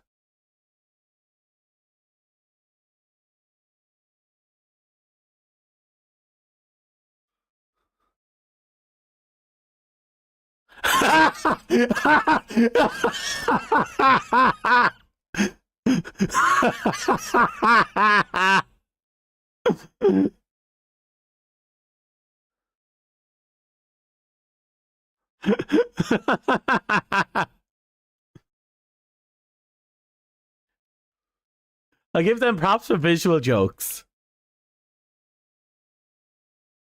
Into your what?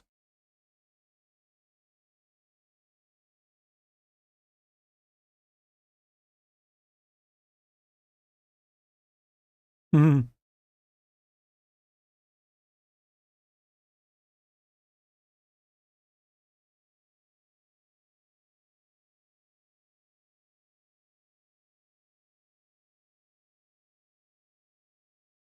Faja. Oh. Oh, the unfortunate smelting accident. Speaking of.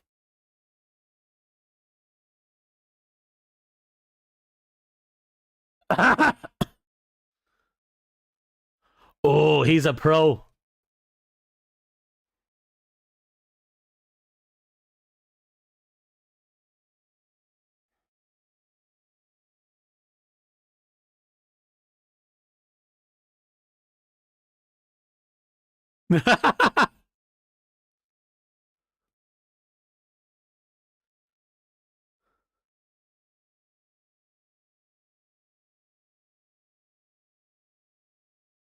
Mm.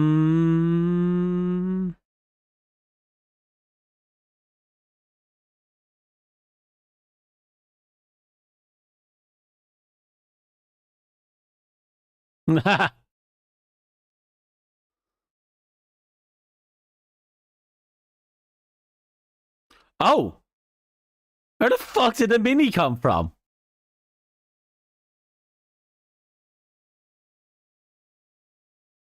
Great shag.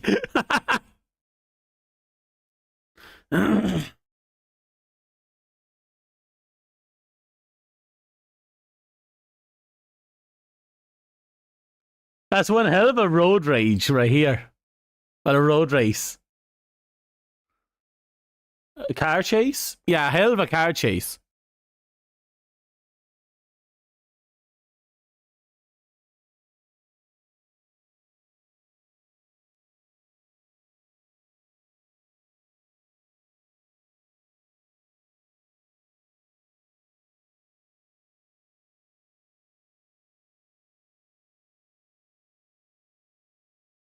Oh, there we go. Oh, they're going up Godzilla's ass.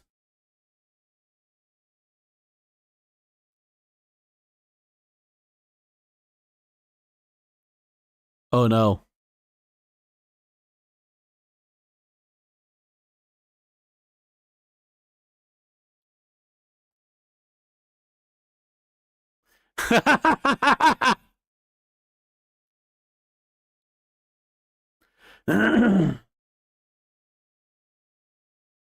God, I love this movie. Like, that was a literal just 30-second gag. What?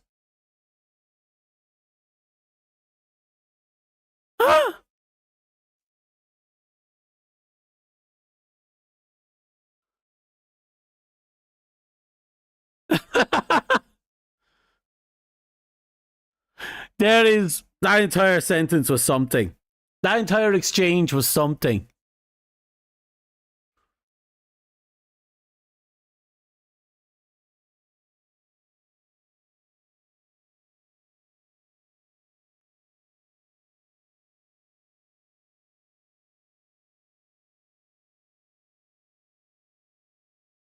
Rodeo.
Mm.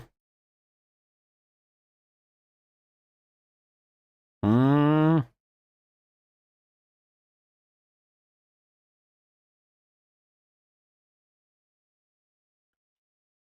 So the dad tried, but he wasn't there when it mattered, basically.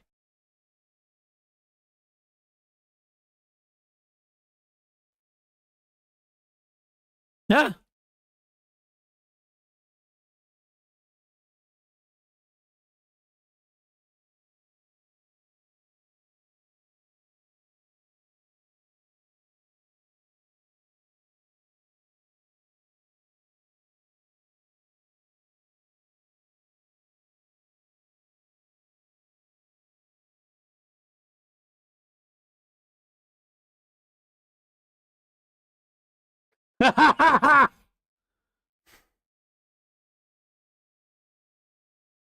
Oh, kick the baby.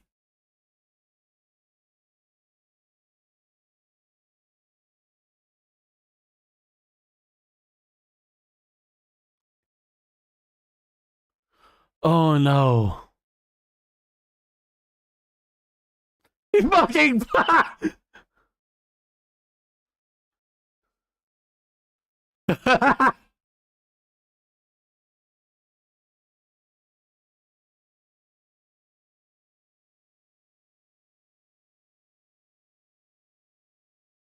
Oh. Oh.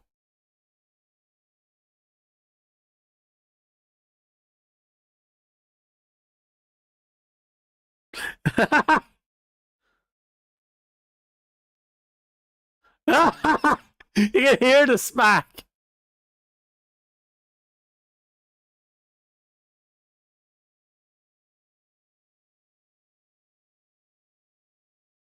Oh.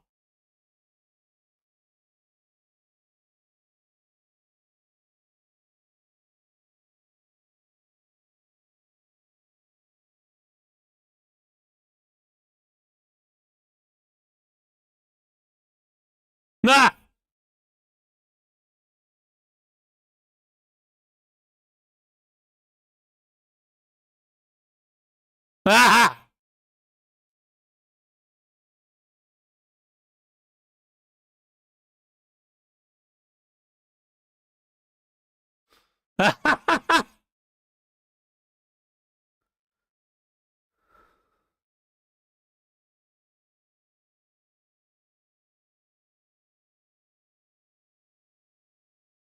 Winking.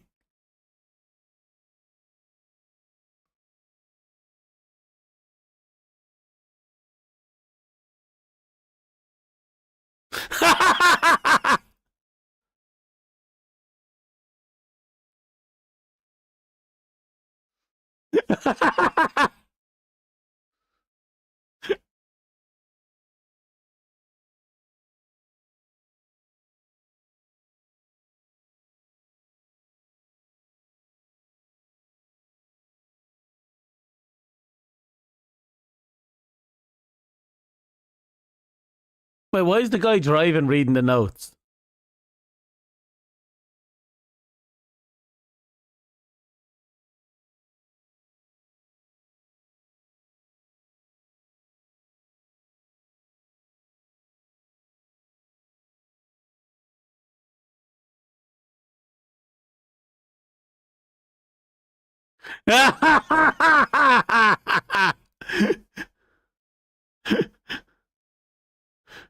That was absolutely brilliant, actually.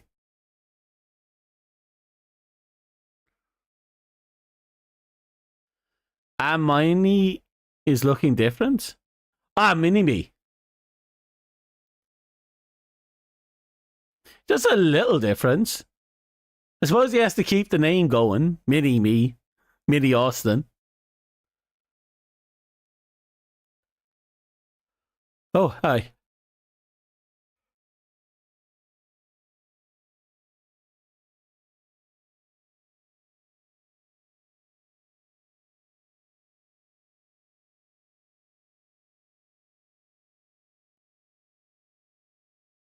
Hmm.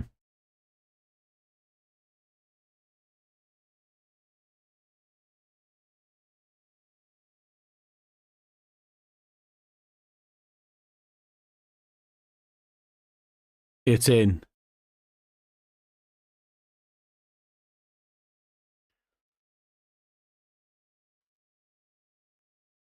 Oh, oh, the giant titty bear, the giant titty satellite.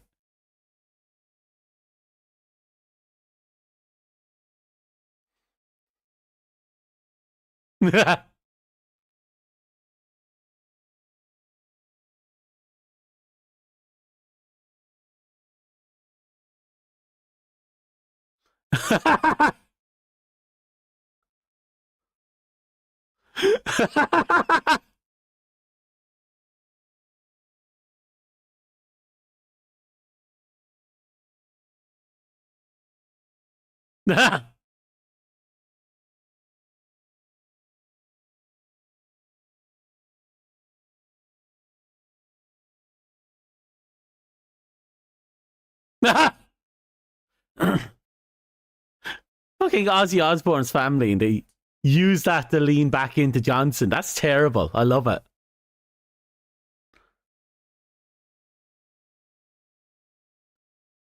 The fucking beetle.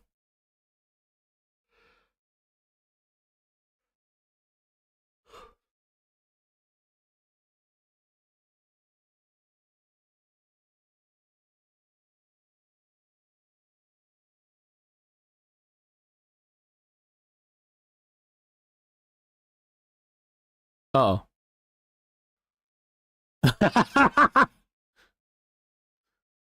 Compact when wet. Rip Ozzy, yeah, he passed a while back.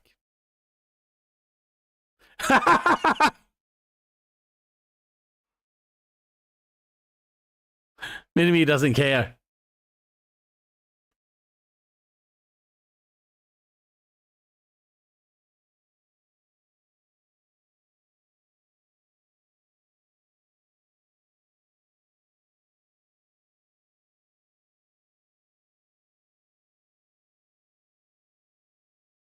Little girl.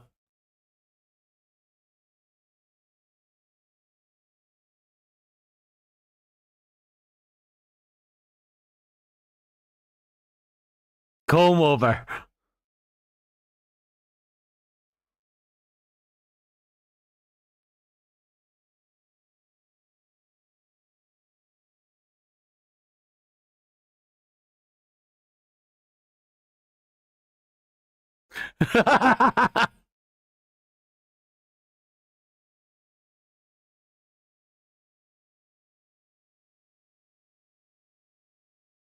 Scotty is probably the most dangerous person here. He always had some efficient plans, but now he's going mad. He's dangerous.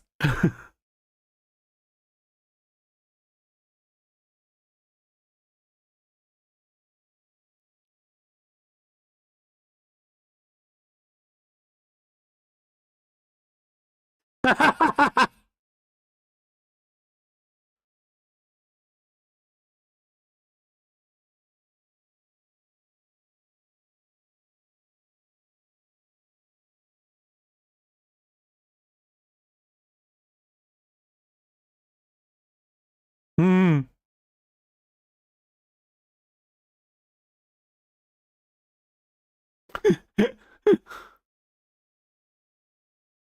Uh-oh.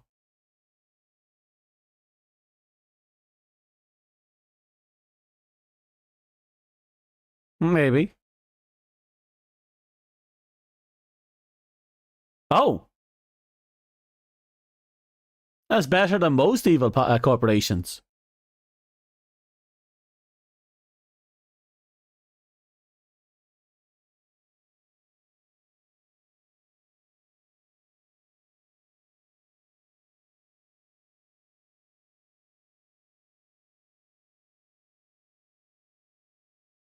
He just conveniently has apple juice just lying around.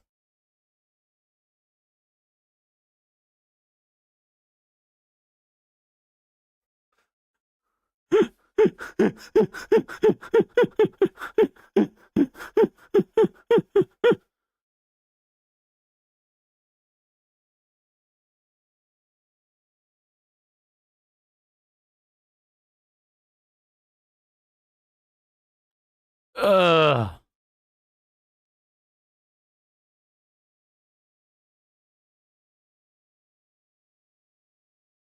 Cover the guy in why he assumes his piss. That's horrible.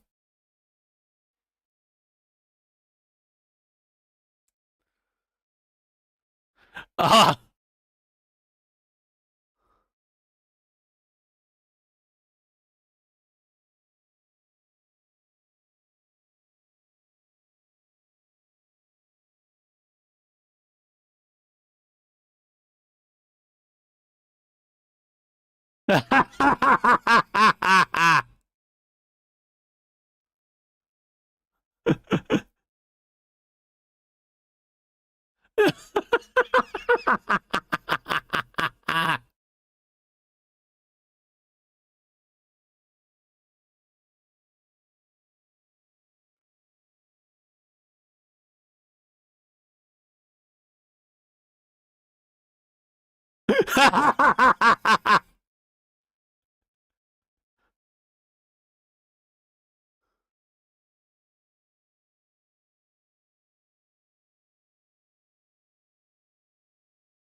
No.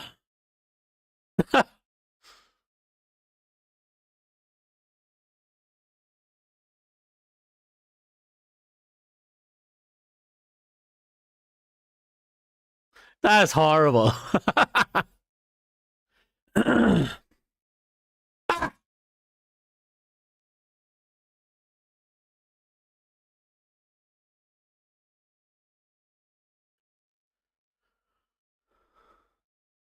Na na na na.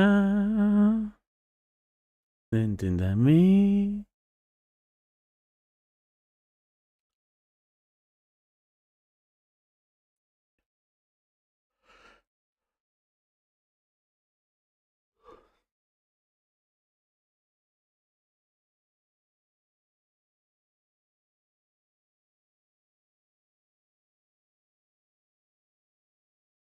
Oh?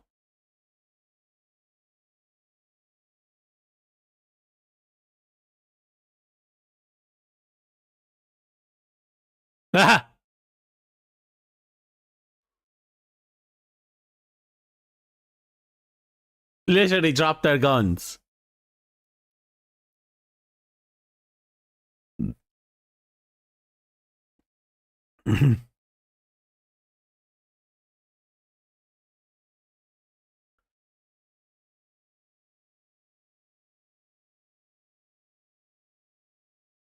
Oh? Where the fuck did he come from?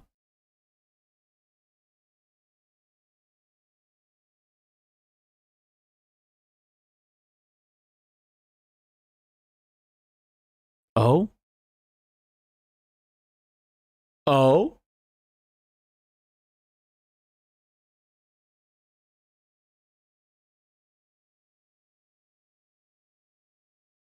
Oh.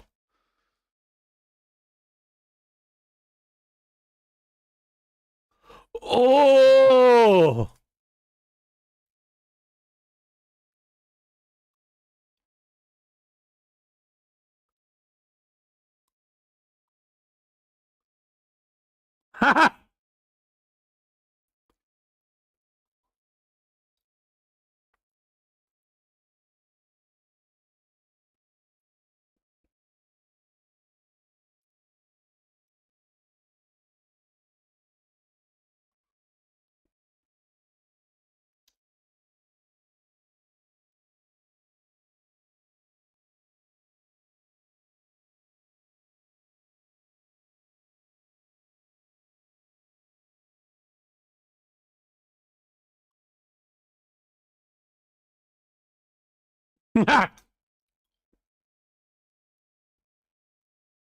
So that's why he hates the Dutch.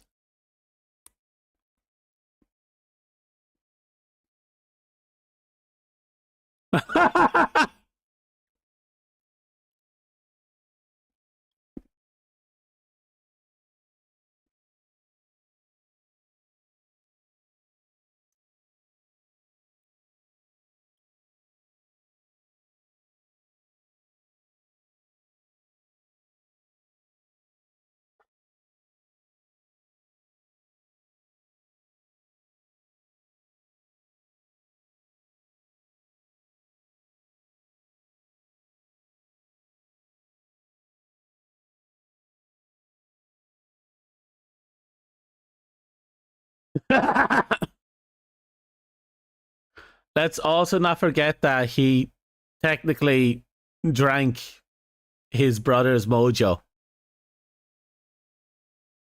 Let that sink in for a sec.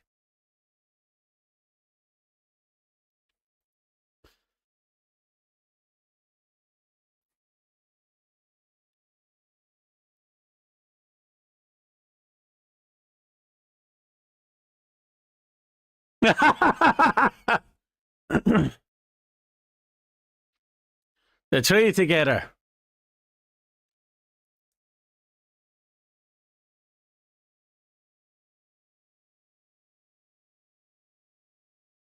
Him the little shit.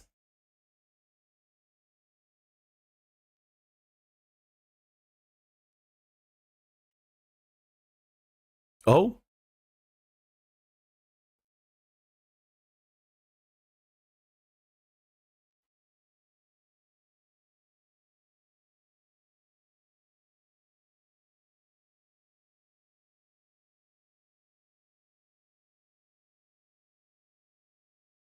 Oh.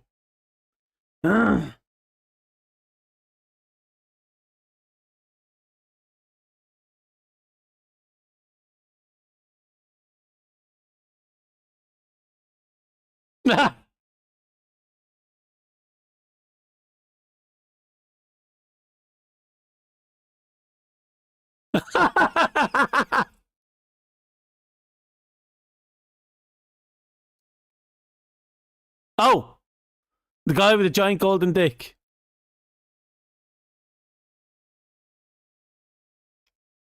Hmm?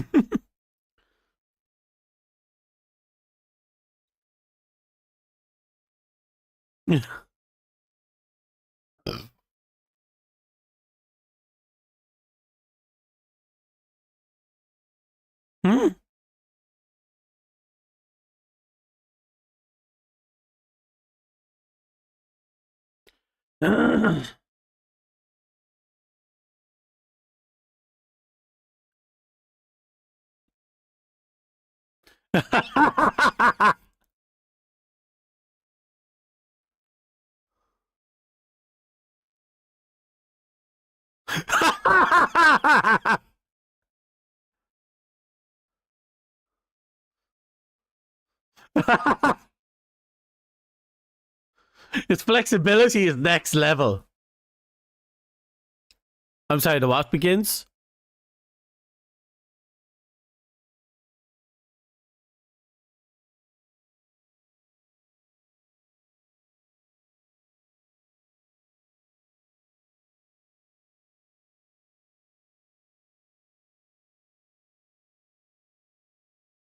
Hmm. Okay, preparation H is a go. God, the Dutch are so evil, aren't they? Ah!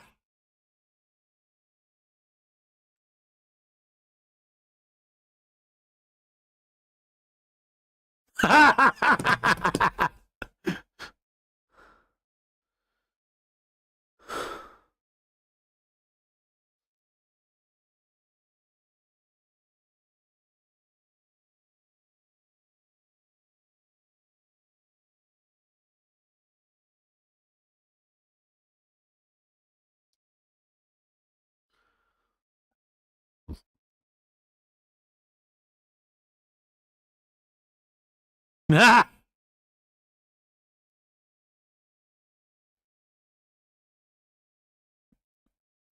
He missed the fucking ocean, the shark pool.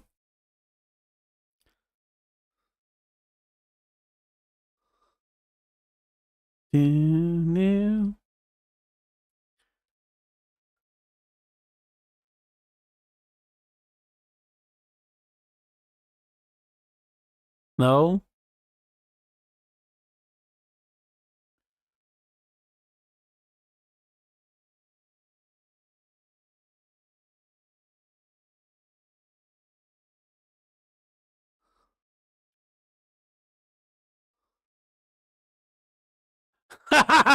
John Travolta.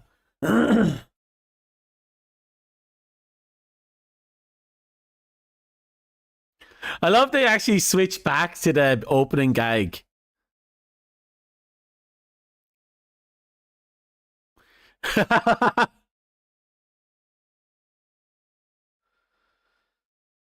Dixie enormous.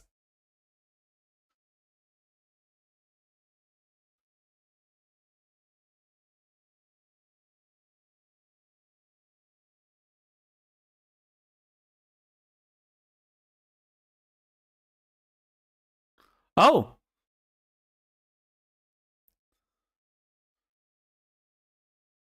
you're just a bastard. Hey, pillow. Ooh. So he went on the Subway diet.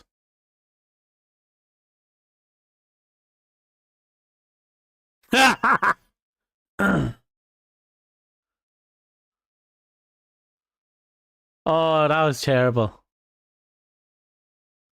Thank you, pillow. How's life? We're just about finished the movie anyway. Oh, are they gonna fuck? They kissed.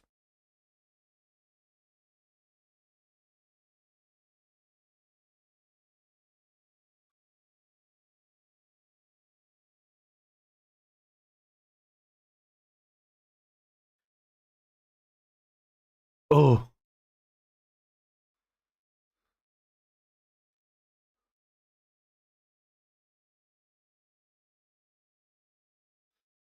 And now he has the need to dance. But it looks like he's on his own this time. But I guess he has something going on. If he's able to take over one of the evil bases. Wait, I'm trying to remember. Is there a stinger at some point in the... Yeah, here we go.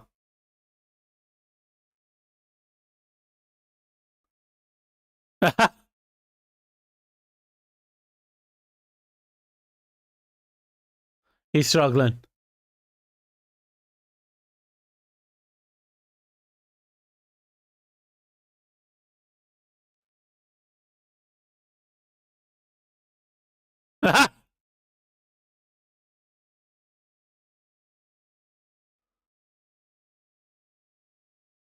He's clicker trained.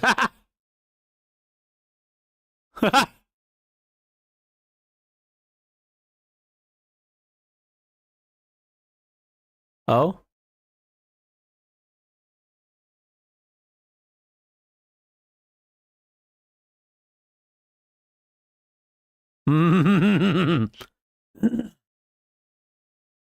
Ever since he got in with the Austin Power crowd, Mini V is getting action apparently. Oh,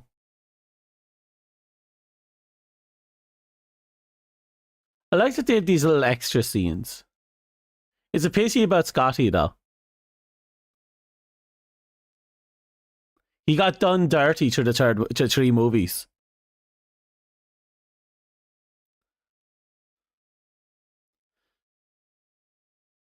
Da da da da.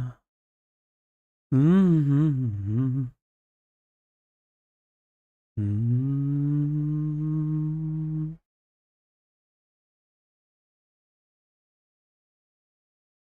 I think that was the last stinger. Gonna skip ahead a little just to see.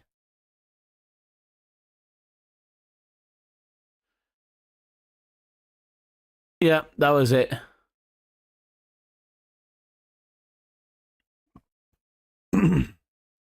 It was the best of the Austin movies. It was.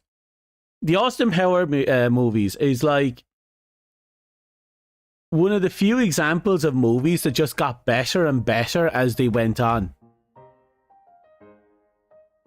You know?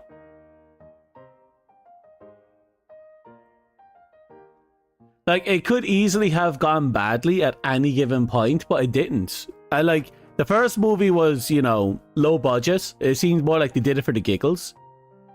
The second movie was an overwhelming improvement all across the board.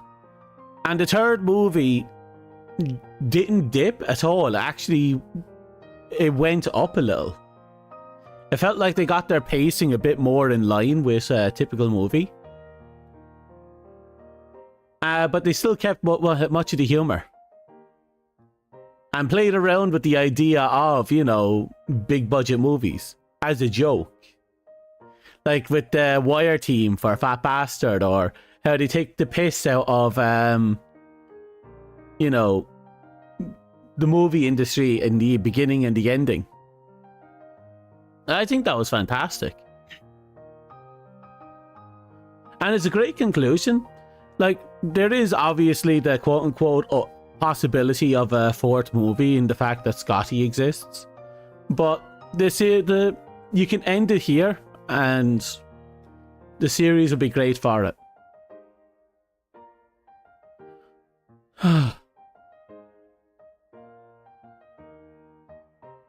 And no, I liked it.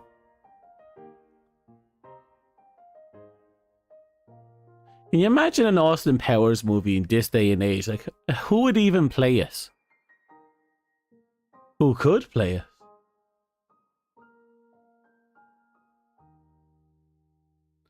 Be like trying to put together an all-star cast now.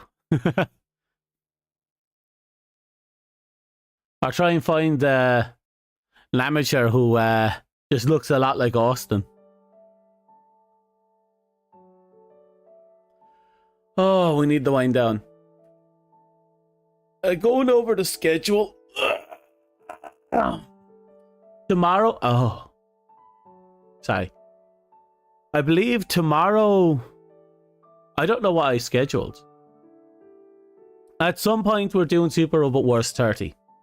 I think tomorrow we're going to be doing Phantom Brigade. Super Robot Wars 30 on Wednesday. I don't have anything planned for Thursday. Friday is going to be a horror game. Saturday is going to be my day off, and well, we'll have to make a schedule for Sunday onwards. But yeah, that should be my schedule for this week. Now, when I say I don't have anything planned for Thursday, it doesn't mean that nothing will happen. It just means that anything could and could not happen. So there might be a stream, there might not be. But damn, that was fun. Hey Lou, are you back? Did you watch the movie? Tell me you watched the movie, Lou. What did you think of the movie, Lou? Lou, Lou, Lou, Lou, Lou, Lou, Lou, Lou, Lou, Lou. Am I not playing Helldivers? Well, I intend to at some point. Helldivers is one of the games I play off schedule, or more accurately, I play it when I don't have anything scheduled. Or when I'm bored, or when I just feel like playing it. Because my schedule isn't guaranteed, it's not absolute, it's just something I probably will do, but not guaranteed to do. You couldn't find it? Couldn't find what? The Warband. Oh, you couldn't find the movie? Oh, Lou. Lou. Oh, Lou. Poor Lou. Lou.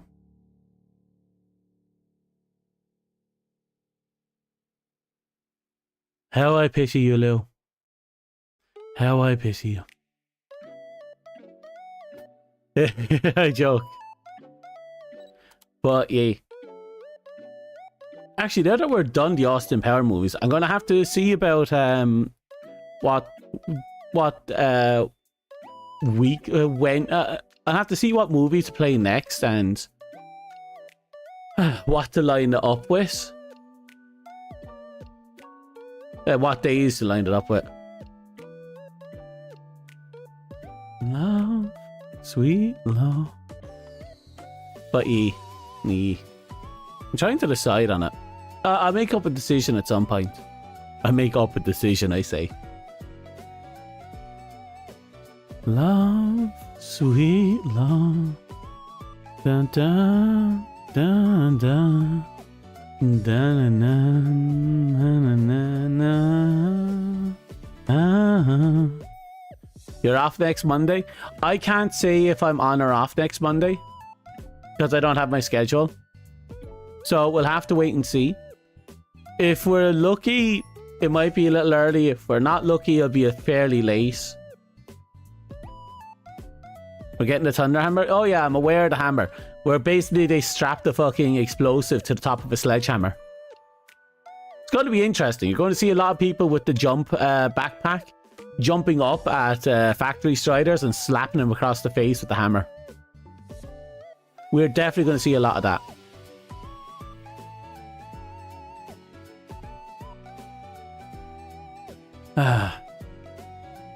So yeah, I'm going to look over the movies I have and see what takes my fancy. But yeah, we might have something next week, might not. We'll see how my schedule goes. I won't promise a time. But excuse me. But we'll at least have a movie going. Hopefully. Probably. I'm thinking about digging into my old collection. I want to see if Detonator Organ is an actual movie or if it's a small animated series. Because I remember it being a movie.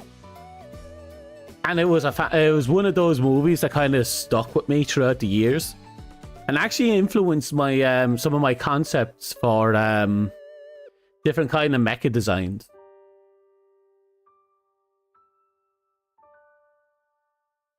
You think it's going to be an S tier? It's going to be used. There's no doubt about that. Everyone's going to want to swing the sledgehammer, let alone swinging a sledgehammer with a fucking bomb mounted on the end of it.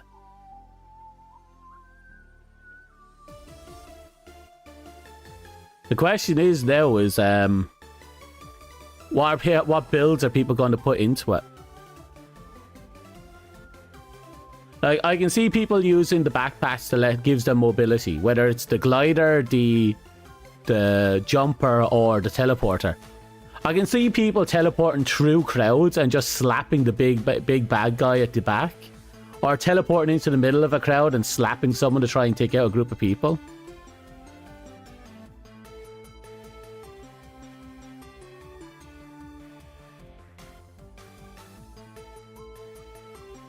Really second, I need to stretch. Ah! Oh, felt that. Felt that in my busted ribs. Ever since I kind of snapped my ribs when I was in my teenage years, they never really healed right.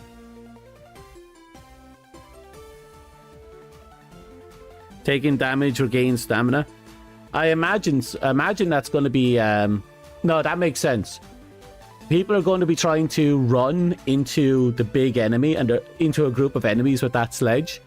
So there's going to be a lot of, you know, bullets slamming off the player who's running face forward into it. So the armor leaning into that is probably going to be big. Higher armor rating. Yeah, like I said, you're going to be running full tilt into a group of people. They want you to be able to maximize that. So is it going to be like an extra padding on the armors, or are they going to introduce a new super heavy class or something like that? I can see them just plugging in an extra armor padding on the armor. Not against it. I can see it happening. It's just 25. Look, 25 is huge in a game where 50 can be the big difference between living and dying, you know?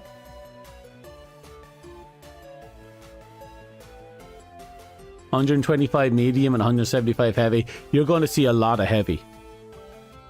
That class is going to have a lot of heavy users. I guarantee you. Heavy users are just going to be chunking through crowds with the sledgehammer. That's all they're going to be doing. It's a bonk, and everything just dies. That's going to be their gimmick, their bread and butter. They'll jab themselves with stims as they go when they need it, but it's just going to be bonk, you know? That's 100% how they're going to work it out.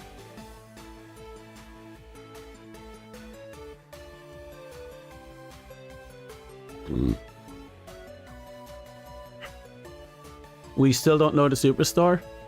You know, I can see them doing light solely because of the it'd be kind of weird with the new armor ratings that they didn't have it for each class, you know?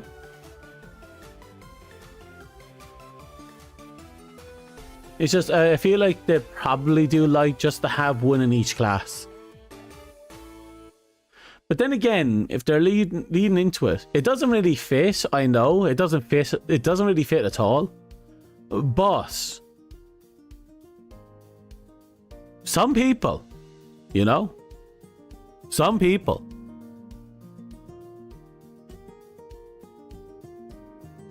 Yeah, it does or does not work. I don't think it matters. I just think that some people would want that sprint speed. Because remember, it's all about running into the enemy. And I can see people wanting the lighter armor so that they can kite the enemy and flank them. So I can actually see it happening. Then people looking to run in, slap him at the enemy and get out as quickly as possible. But like I said, we'll have to wait and see what they're up to. It's just, I don't know. It'd be interesting. Personally, I just want Scout back. For medium armors are better, because the fact that I only have one Scout on medium pisses me off.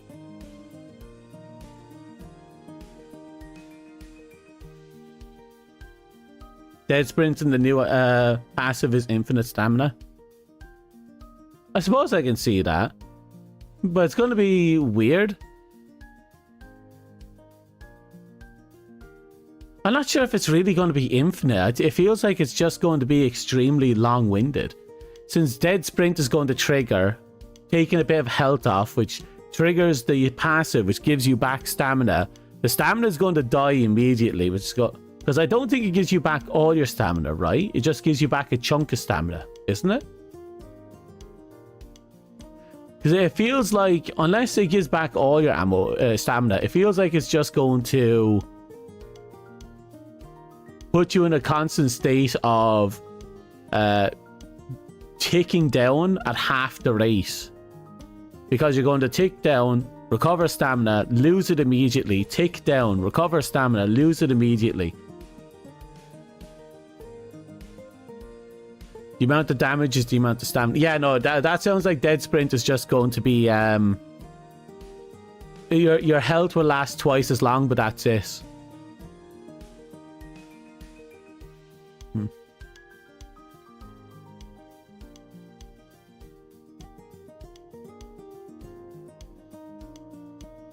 So half health means half stamina, you think? Yeah, that's fair.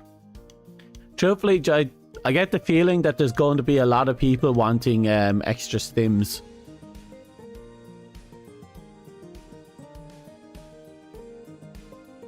Yeah, I can actually imagine. I wonder if they'll if the siege will encourage healer builds to make a return. We'll have to wait and see, I guess.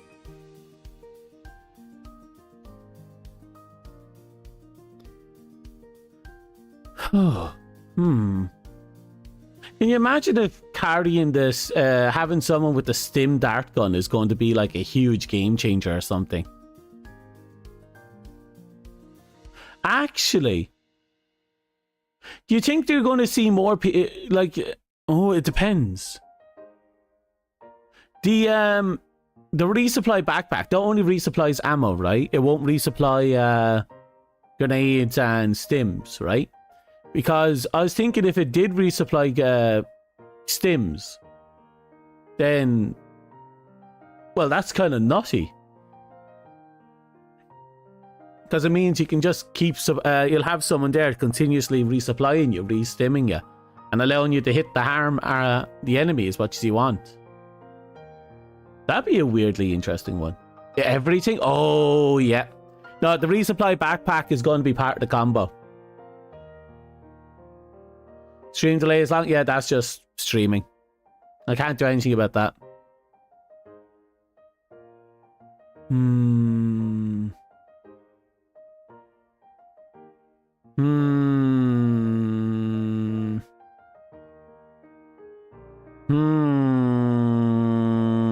Yeah, I can see it.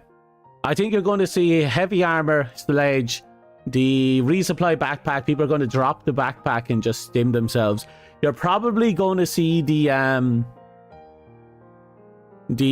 passive that gives you,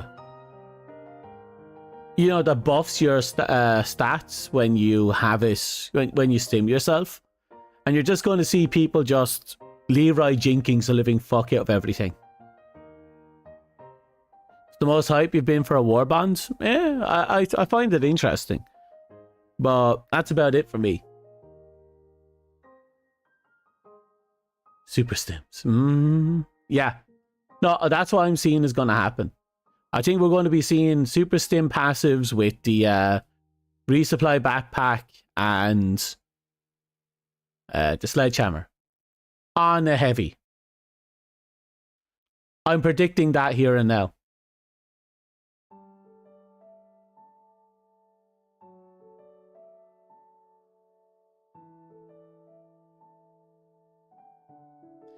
And a medkit armor passive for the medic mommy. Pretty much. Pretty much.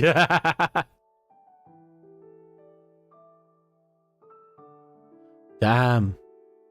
That's like, damn. I've been using the alpha armor set for a little while now, so I'm used to having like about 6 stims going into a fight.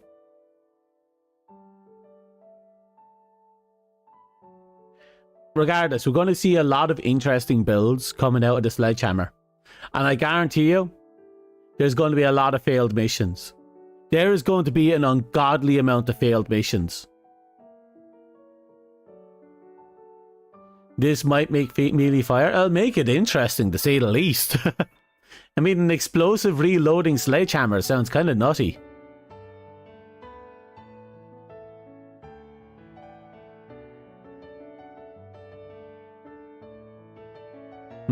Sledgehammer only. Now the question is, does the sledgehammer explosive count as a melee hit? Or is it only the impact from the sledgehammer itself that counts as a melee hit? Because if the explosive counts as a melee hit, would it benefit from the armor buff that gives you double melee damage?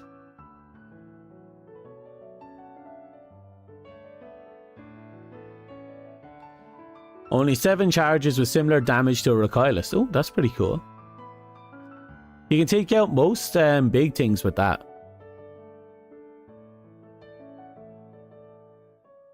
I imagine fire will be a nightmare though. You know, the brutes running at you with the flamethrower arms. I imagine, you know, kind of shirking them might fuck you over.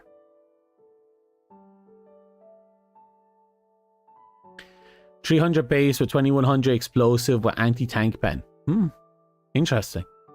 I'm going to go out on a limb and assume that the 300 base is just the sledgehammer physical melee damage and the explosive damage is its own category. Otherwise, if you could double that with the Doomslayer armor, that's a 4200 explosive damage with anti-tank penetration. Let that sink in.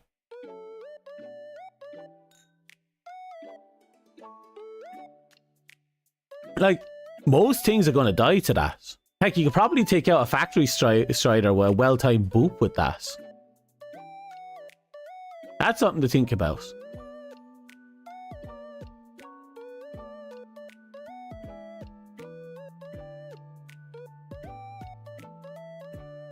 Getting close to midnight. I'm going to have to do my rounds on... my Kim rounds on Warframe in a bit. You can easily kill one with like 2 hits. Yeah, but you can easily kill one. Yeah.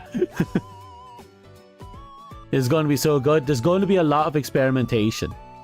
I tell you here now, there's going to be a lot of experimentation. We're going to see a lot of weird builds, and we're going to see a lot of mission failures, because we're going to see a lot of people make really dumb decisions. A lot of people are going to be making really dumb decisions. Like running in a straight line at a fucking anti-personnel artillery tower, thinking that they could boop the cannon and blow it up, only to get one tap 20 times on the way in. I can see it happening.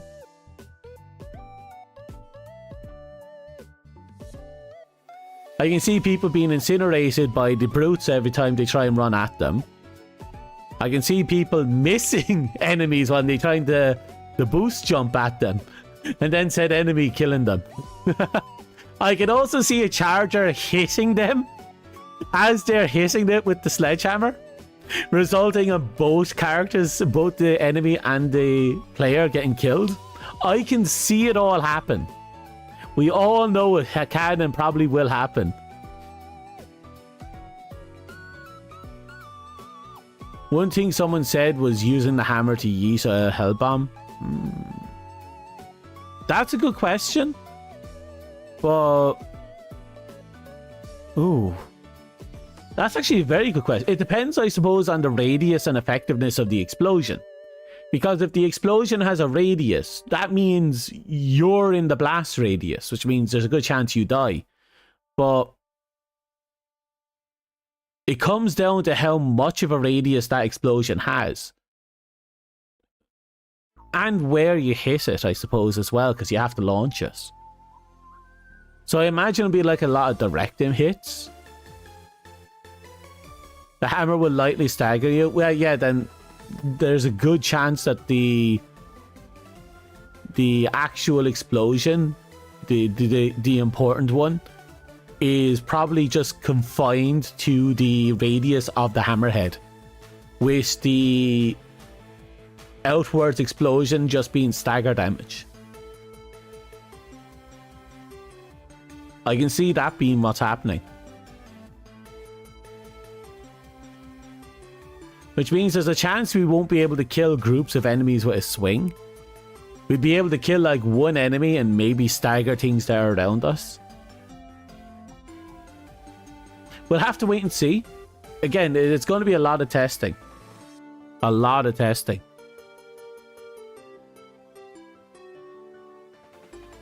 And thing is, the reason why I'm saying that is because, you know, they're not very forgiving with their weapons and self-damage. So I don't see them giving us our first weapon that causes damaging explosions and just completely ignores the player.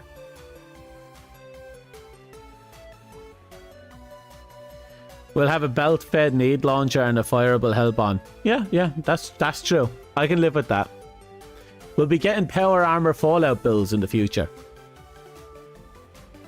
Actually, we probably will be getting power armor team Fallout builds. Heck, we will probably just getting Fallout builds. That one's going to be interesting, actually. The pity we don't have like a tire iron as a weapon.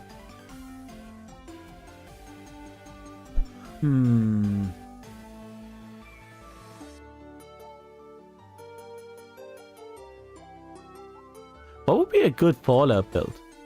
I suppose the double barrel shotgun with a... well, either the basic pistol for the 9mm feel or the revolver for the revolver feel. Maybe we'll go for an energy Fallout energy build, and we'll go with like the sickle with something else. I can see there being a few interesting Fallout team builds. The armor set's going to make or break it though. The added shovels don't tempt them. Look, I'll take the tire iron. I would take the tire iron. I would go into combat with a fucking tire iron. I'll tell you that much for nothing.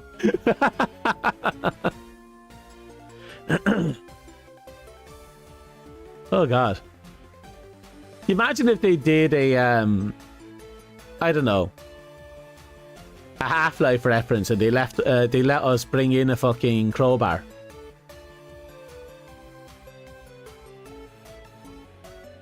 It doesn't even have to be a full-blown crossover, just like references, a fucking crowbar. Make a joke that scientists from a different universe popped in or something, claiming to be from a different universe popped in. You hope for that? Well, there's plenty of, you know, little gimmicky stuff they can include that doesn't have to be full overblown, you know, crossovers. Just a few little interesting references.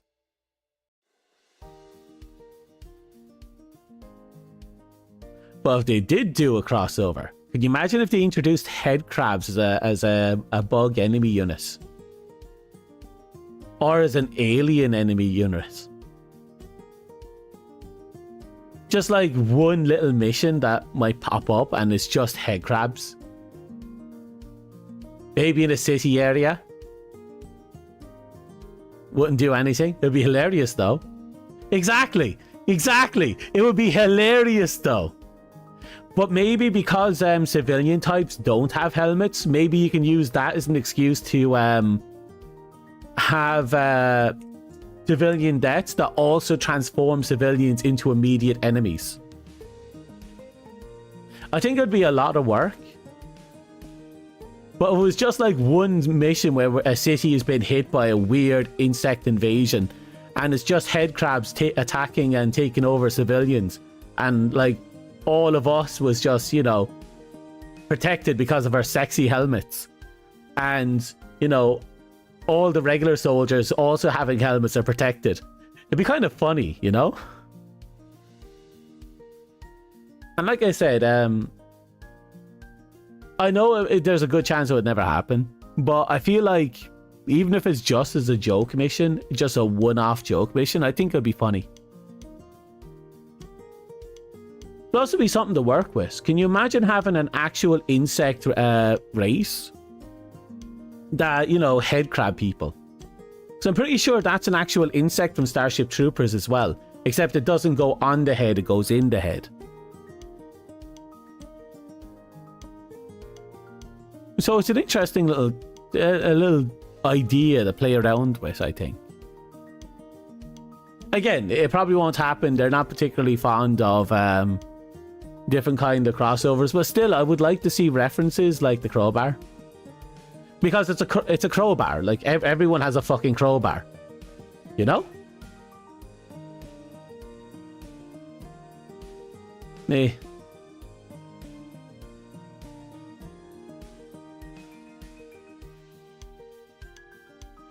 Three factions good enough for now. Well, I'm not asking for a new faction. I was just like saying, like, play around with a new enemy type. And maybe if they were to do a fucking crossover, they could play around with that idea. Or just play around with the idea in general. Just an alien, an insect alien that tries to hijack civilians. Yeah, like a bug strain. Yeah, like a bug strain. A new strain of insects that are trying to take over, that, you know, hijack humans like a parasite.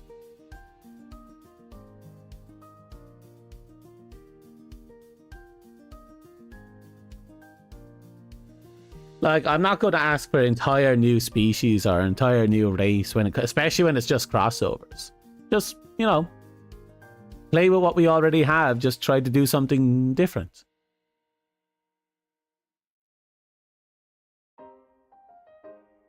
Whew. I mean, we have enough. The Clankers, you'd only have to do a little texture change and you basically have the Terminator franchise right there, wouldn't you? That's something to think about, actually.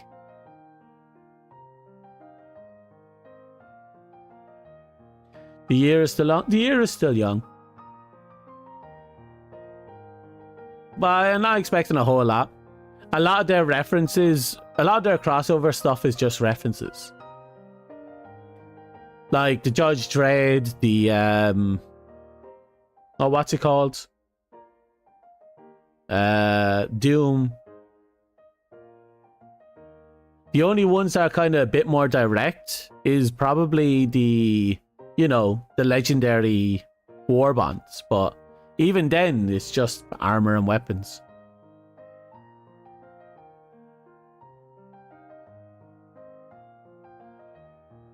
They have a Space Marine style armor. True. True. We also, apparently the Alpha armor set is supposed to be a reference to, what's it called? Halo?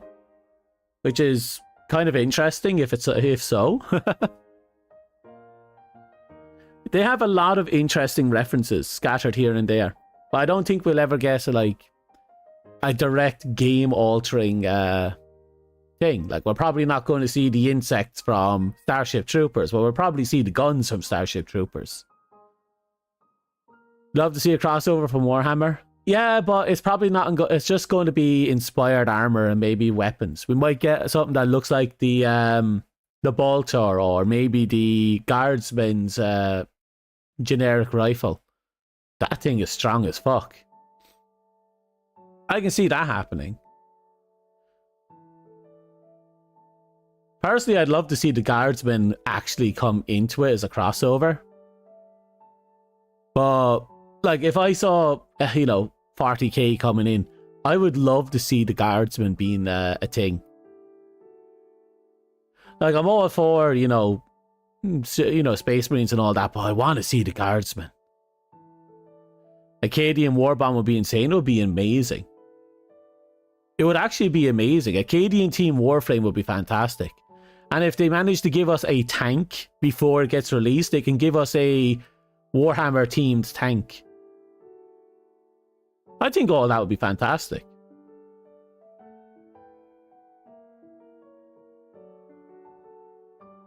Oh. It is what it is.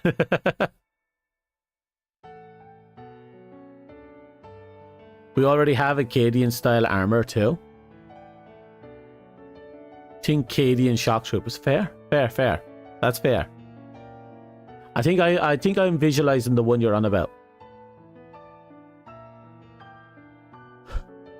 I don't know. We'll have to wait and see what they get up to, because some of the stuff they were all for, but I'm not sure how much of the stuff they were all for. Like, I'm trying to remember, but isn't like one or two of the things that they put on it on the excuse me, on their list of crossovers they wouldn't do already in the game?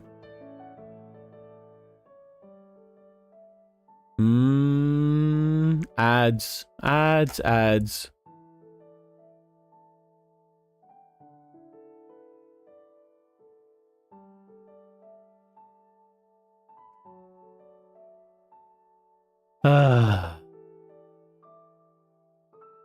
I don't regret my decision. I had fun. Give me a second, I have to double check stuff. Let's wait for the ad break to come off. I think it's just black screen and not in loads. So I have to reload the front page just to get it to open and work again. I'll reload the phone, sorry. It's a nightmare.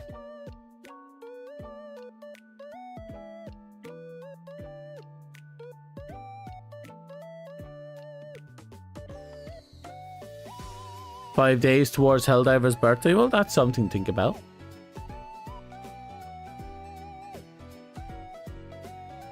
That'll be the launch of the original Helldivers, right?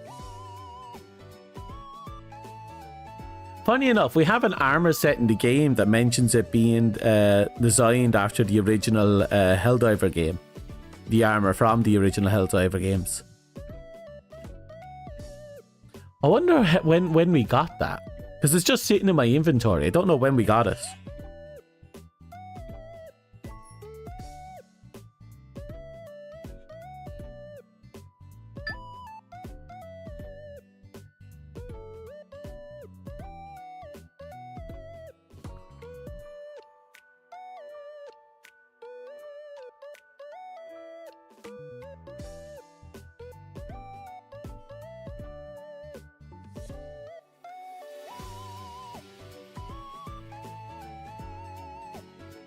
Okay. You think Liberty Day?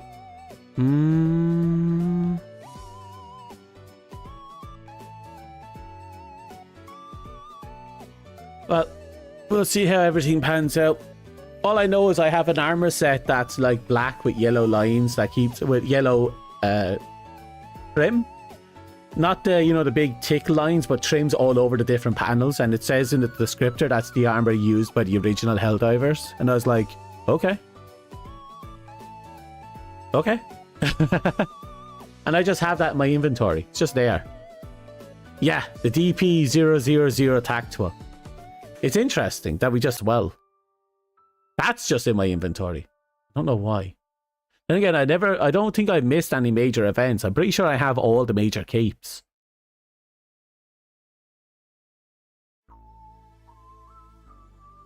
I might have... I'm not sure if I missed... No... I'm not sure about the orphanage thing. I think I was playing at the time, but I don't know if I hit one of the missions. I think I did. But I was kind of on and off the game at that point. So I couldn't tell you where I was with it. Station 81. I'll have to have a look at that one. Let's see now.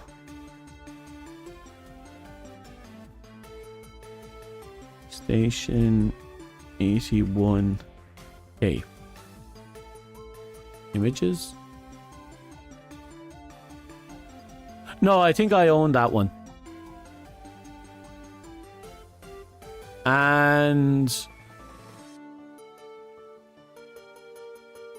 when did that come out, actually?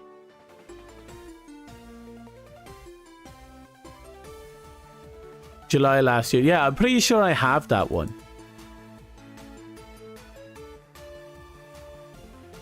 Then what was the other one? And I have the Battle of Super Earth. I think we all have as for the Illuminati person. Oh yeah, I was definitely there for that one.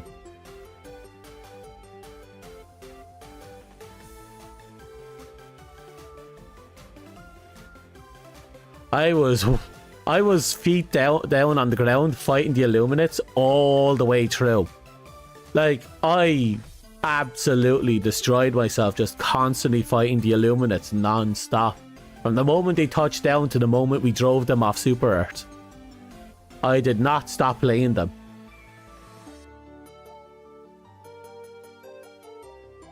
It was heartbreaking watching so many people give up on the fight for Super Earth.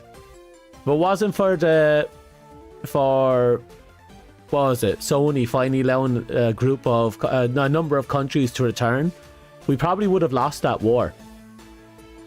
We only won because a massive influx of new players just slammed down on Super Earth and saved their ass. You sad you missed the Battle of Super Earth? Trust me, we almost lost that fight. That was a brutal and grueling fight. Couldn't tell you how many days of absolute slaughter it was. Hey Awa, how are you? How's life? Hi. Yeah, they did. They had an event where if we failed, they would have divided the survivors into like 3 or 4 race groups, and they would have populated different planets, which would have been insane. Also, hi Awa, how's life kicking you? Are you doing good? I hope you're doing good. Hi. Which would have been cool. It would have been cool. But I'm happy we held Super Earth. I'm sad we lost Mars. I was trained on Mars. But at least we held Super Earth, so I'm happy with that.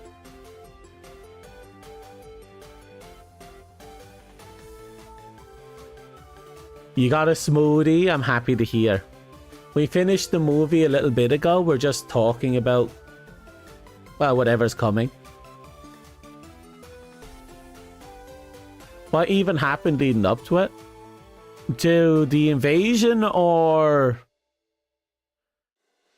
I think the big thing is that no matter how much we kind of stopped the line, a new line was kind of pushing past us. We couldn't actually keep them from moving in on Super Earth. Every time we tried to take a planet to stop their supply line, They just moved down a different they just moved down another route beside us.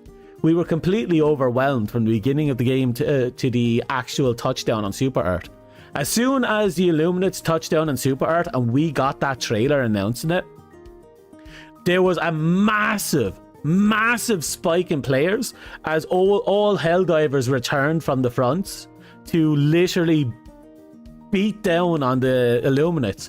But the Illuminates were relentless. They were constant. Every time we took a city, another one fell. Oh no, so when the first city fell for good, oh, we were heartbroken. We kept pushing it, cities kept falling, we kept saving what we could. We watched as line after line turned greyed out, as more and more of the earth disappeared from us, as we celebrated the handful of victories we were able to take. And then at some point, the spirits of the Helldivers just broke. More and more disappeared from the front lines. And it looked like we weren't going to make it. We really weren't. Then Sony released the gates. The Chinese player base joined. And then we had a massive fucking influx of Helldivers slamming down. And that's the only reason we won the war. That massive fresh reserve touching down to push back the Illuminates roused enough spirit that a handful of, well, I'll say a handful comparatively, of Helldivers returned to the fight, and we just kept pushing. If they attacked right now, we would fail, right? I don't know. The thing about the game is that once Super Earth itself is to hit, I think that's going to spark a lot of interest and people are going to come back. But I think the first time was going to be the most special. So I'm not sure we'll get as many people back. What I'm looking forward to is that if they do hit again, it's probably after the Illuminates actually show up. What they don't actually really tell you in game is that we never actually fought the Illuminates. They're not Illuminates. They're all people. Every single Illuminate we encountered was a person, a human. That includes the night guys with the big staff laser sticks. They're people. They're actually humans. The squid is a light scout unit or something along those lines. But the thing is, we never actually fought the squids themselves. We only ever fought converted humans. What they did is they started experimenting on humans to convert them into hybrids. And the ones that successfully converted became the soldiers we were fighting, the ones with the jetpacks and the laser sticks. And the ones that failed became the trolls that were running around the battlefield. Later on, they decided to make more use of the trolls by mashing them together into one super abomination. But yeah, the true squids are the cultists. We don't know. All we know is the squids are super pissed that we drove them off their homeworld. Slaughtered them down to the last. Left only a handful of survivors. But the other thing we have to remember is that when we killed them and drove them away, they were only peaceful researchers. Extremely peaceful researchers. What's coming back is anything but peaceful. Though I am more interested in the automatons. Because they've taken back their home planet. Which means they've freed the original Cyberstans. The Cyberstinians? Yeah, the Cyberstinians I'll call them. Which means there's an entire half-human, half-cyborg race waiting for us at some point in the game. Now, they could be lazy and just have them full convert, but it would be interesting to see them actually come in as an actual tangible unit.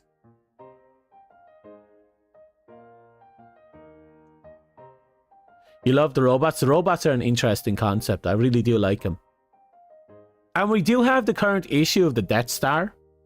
Apparently people have stolen the blueprints of the Death Star and we're trying to figure out who did it.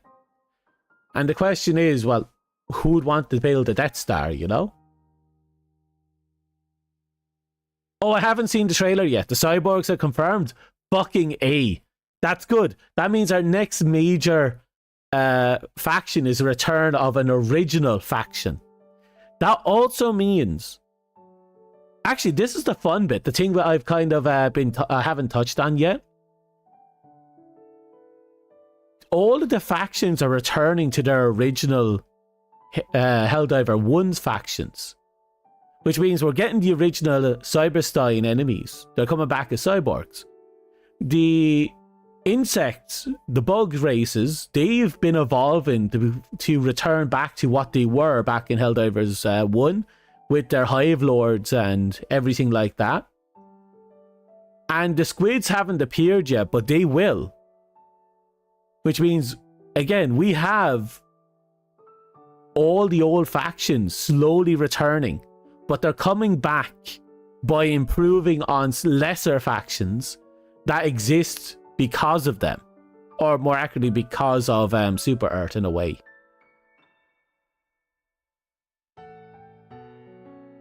It's really interesting, just watching all the other races evolve back into their primal forms.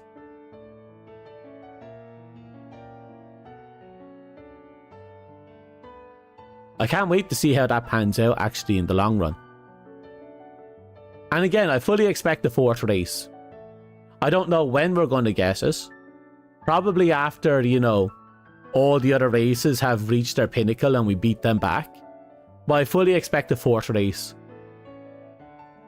And Super Earth is getting more crazy. Super Earth has been absolutely fucking bonkers.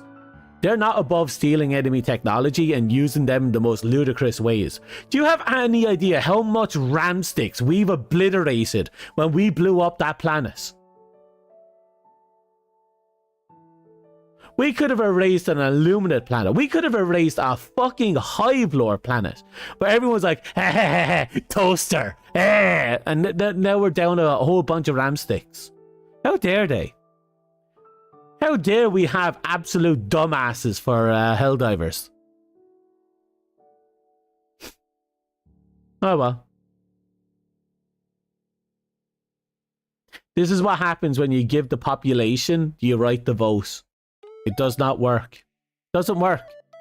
You can't trust Helldivers to actually make a good decision.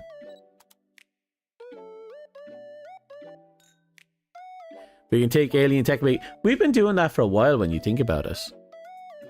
Like our ability to jump, the FTL jump, that's alien tech from the first game, which is kind of cool.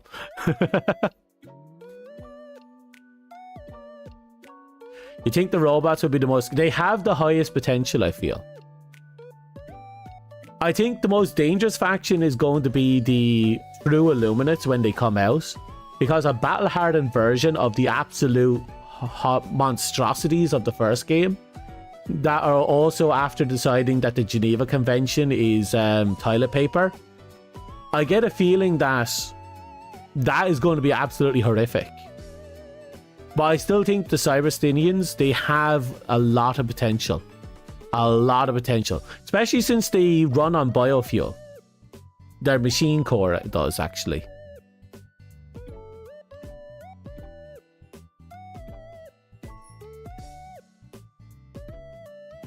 Oh, I can't wait.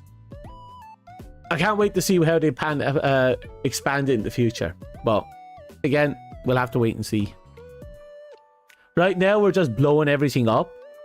But I think us hitting everything with the black hole gun, with the Star Destroyer, or whatever we're calling it, I think that's a prelude. I think we're basically setting things up for the Illuminates to return with a full system invasion. I think we're going to have to hit the Cyberstinian storyline first. But I think we're looking at a full system invasion from the Illuminates through the black holes that we create.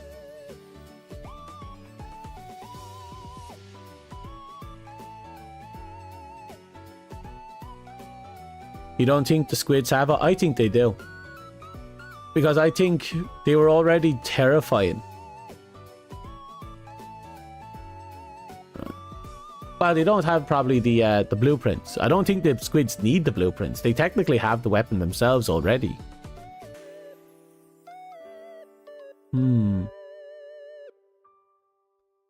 I can see, if I'm being honest, I think the robots probably have the Death Star. Because of the Cyberstinians coming up, I think they'd have the blueprints. But yeah, I fully believe we're looking at a system-wide invasion from the Illuminates at some point in the future because of the ongoing war between us and Cyberstan using their Death Stars. I think that's actually gonna... I'm predicting that. That's my prediction for the next turn of events. It's going to be the Cyberstinians with the Death Star. We're going to have a full-on war that's going to blow up multiple planets across the system. And I think it's going to result in a full system-wide invasion from the Illuminates. That's my prediction.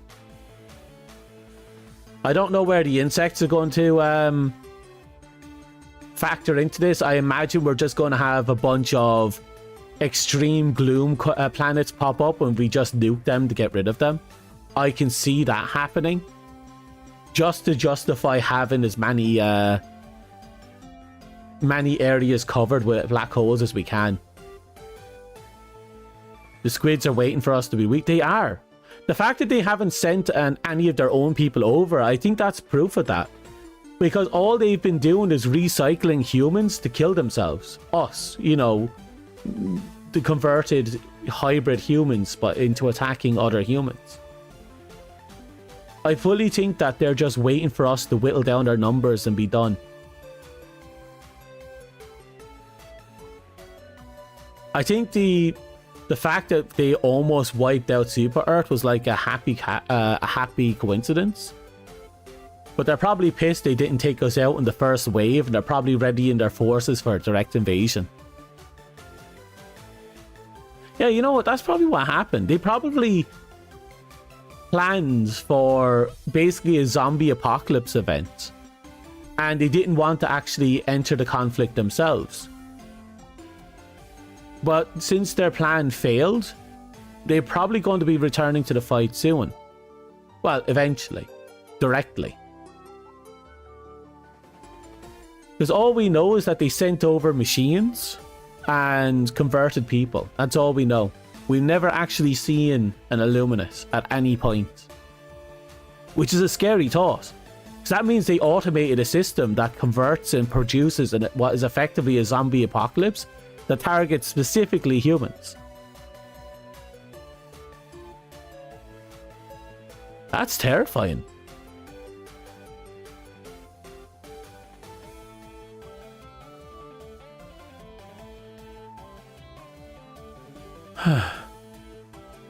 And I think it'll be hard to I wonder if we're going to start taking taking bugs and converting them to be good and fight alongside them, like brainwashing. I was thinking about that for a bit as well. Like, would we actually do that? Even if we just bred our own Super Earth loyal hive. Would we do that? Because we've failed in almost every case, but in every case we were breeding them for oil. We never actually, you know, made them with the intent of, well, war. It is an interesting thought.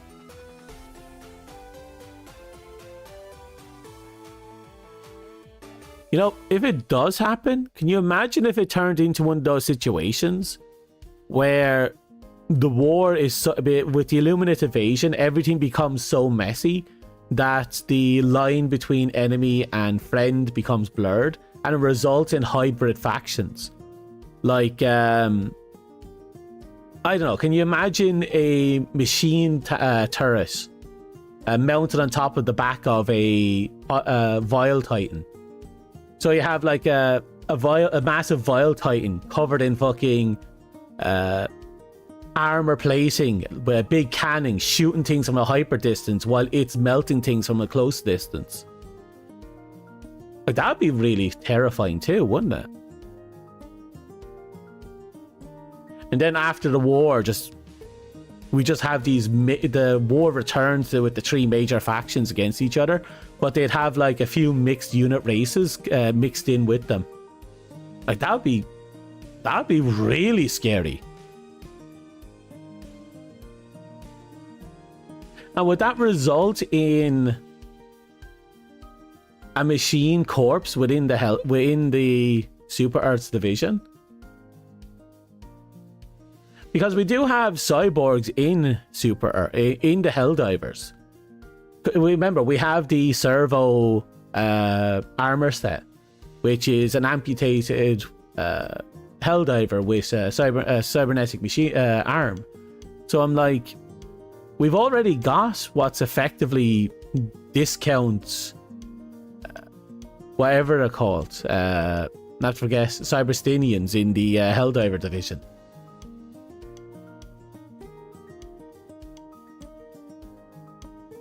I don't know. We'll have to wait and see.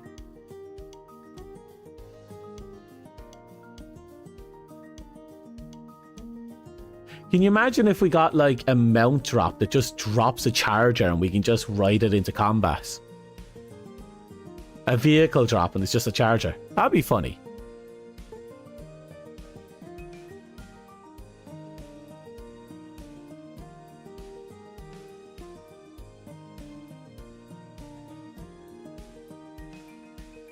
We're fighting converted Helldivers. I can see that happening. I think we might, to be honest. We probably will. We have to wait and see how things go. Since we harvest bugs, why not us use them? Yeah, yeah.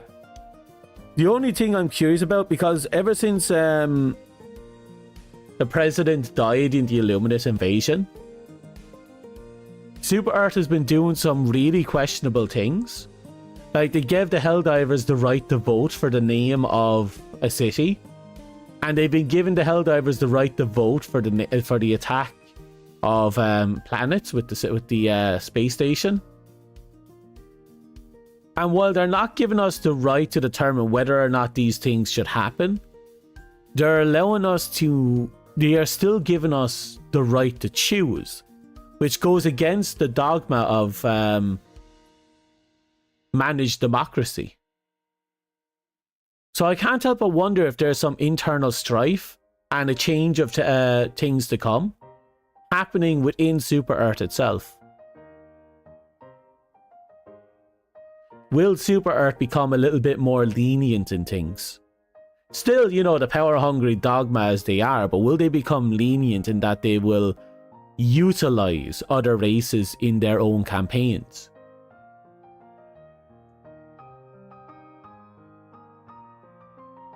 Converted races that sees the greatness of Super Earth.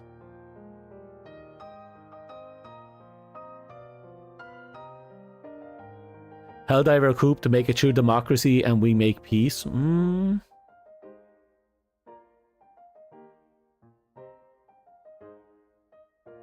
don't know. It's kind of weird because there is some weird subtle things going on in the government at the moment.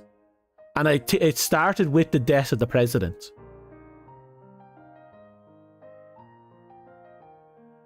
We became less aggressive. We became... I want to say a little less managed.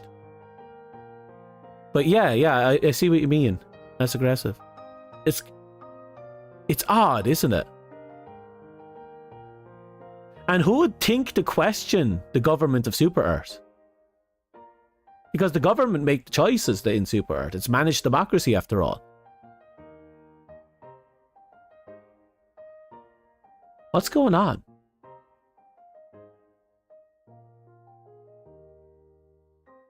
Oh, that's dangerous. That's dangerous. And they have the developers have incorporated, you know, air choices into the story and the mechanics of the game in the past. You think it's a sign of things to come? The lore of this is going to be wild. It's going to be fun. If they actually capitalize on this and this is actually something, it's going to be fun.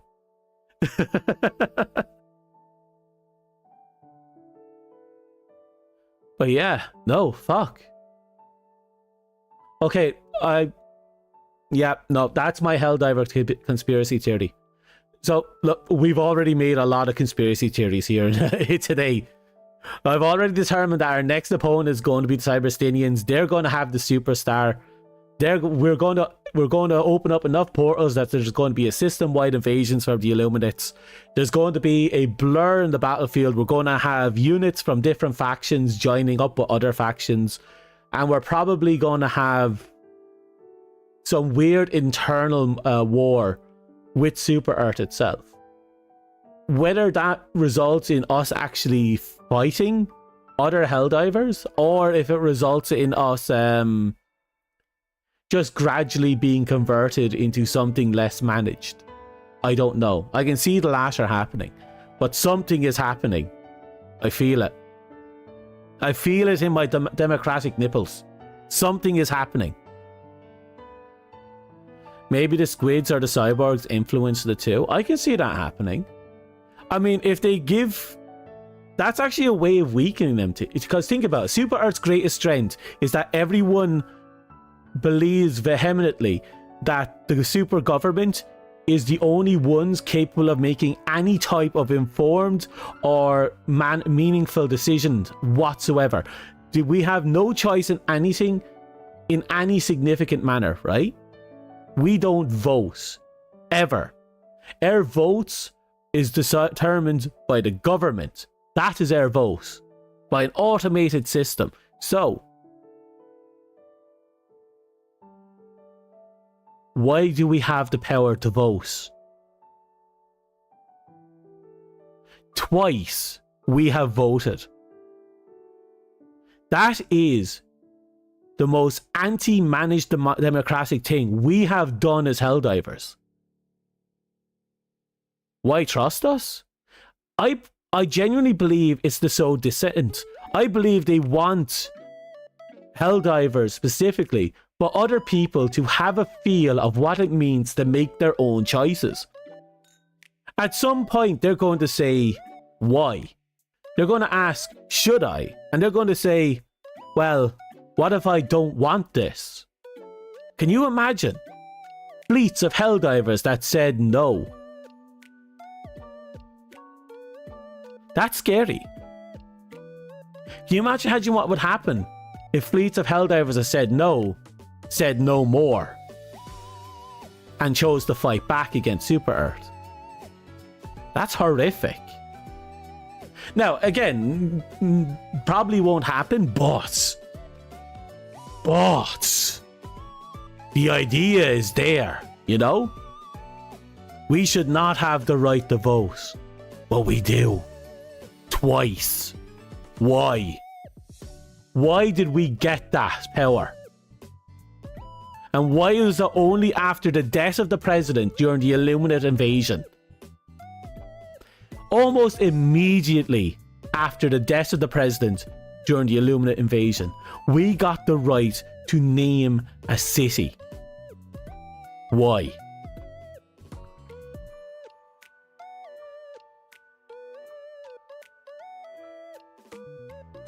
The fourth faction is going to split off Super Earth. I can see it. If they wanted to justify a fourth faction without bringing in a new alien race, turning Super Earth into the fourth faction itself would be a terrifying and really fun thing to happen. A civil war. It would be amazing, wouldn't it? If the last fight was literally to determine the fate of Super Earth itself, as well as manage democracy. Oh.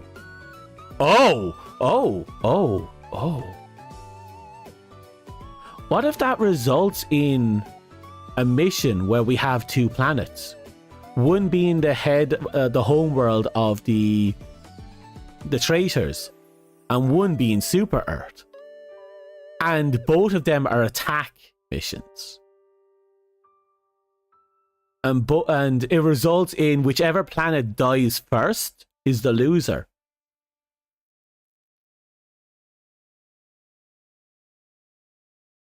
That would be interesting. You're back. You're back. Welcome back. Can you imagine that being the case? The literal fight just being two planets duking it out, and you, the Helldiver, gets to choose who wins or lose by choosing which side you want to fight for, by attacking the planet of your choice to kill other Helldivers for the future of Super Earth. That would be fucking fun. You maybe not, other players, but other, maybe units built up of Helldiver NPCs. We should be story writing for. I don't know if this is their vision for us, but at the very least, it'll be a fantastic fanfic. For Super Earth. Like, thus, we've come to this theory that there's something wrong with Super Earth's government. Because managed democracy means that our right to vote is determined by our government, because the government is the only one that has the intelligence and capabilities of voting. That's in-game lore that we can get at any time. Yet twice now we were given the right to vote. Super Earth gave Helldivers the right to vote. And it happened immediately after the death of the president of Super Earth. Something is going on in Super Earth's government.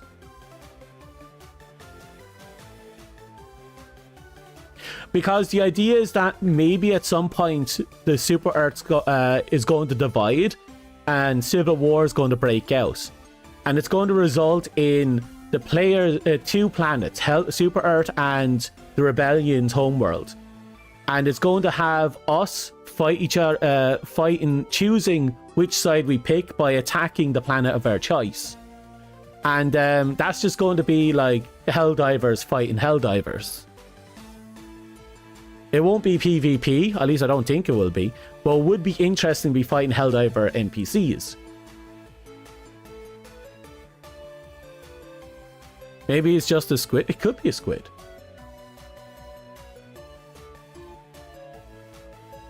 You report this to the nearest democracy officer. That's the problem. They might be in on this. We don't know. Because there's a problem with Super Earth. And the fact is, we should not have the right to vote. No true denizens of Super Earth, of managed democracy, would dare vote. Nor would the government do something so reckless as to give us the right to vote.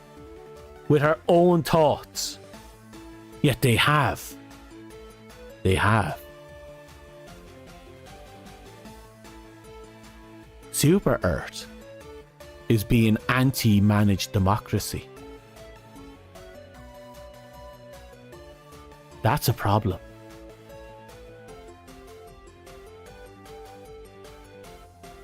And why would the squids do that if they were in power? Yeah. Can you think about it? Like, it could be a plan to sow discontent between the Super Earths, between, the Helldivers that gradually gain the ability to think for themselves, to make their own decisions. And that could result in infighting, but we don't know what's going on anymore. Maybe trying to turn us again. Could probably be it. But the thing is, it could also be dissidents, because we know that there are human dissidents that hate managed democracy. And because with the president's death, they could be trying to fill a gap secretly. Like, I don't think we've seen the new president yet, have we? And if we do, how trustworthy is he if he gave us the right to vote?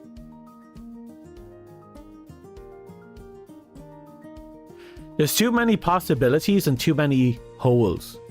But what is there, a super anti-democratic hole, is the fact that Super Earth's government gave us the right to vote. With our own thoughts.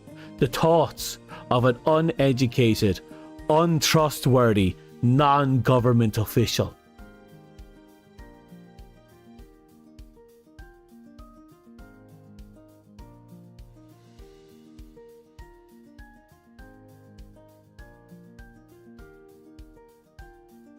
I'm worried about Super Earth.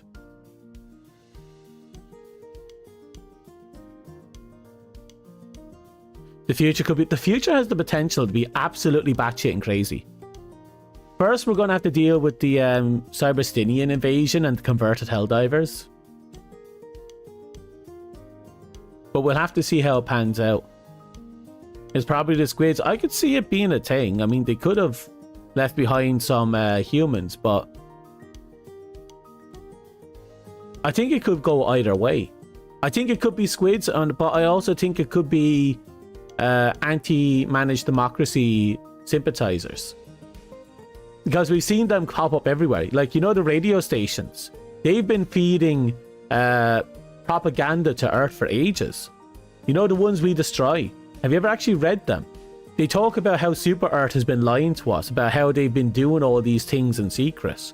They've been telling people of Earth for years that Super Earth is a problem. Having dissidents on Earth is possible.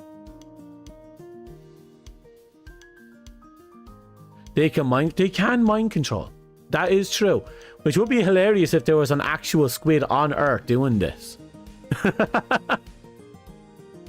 But I think the problem is, even if we destroy the squid, I think the damage is already done. They've already instilled the idea that we should be making choices. For the better of Super Earth, no less.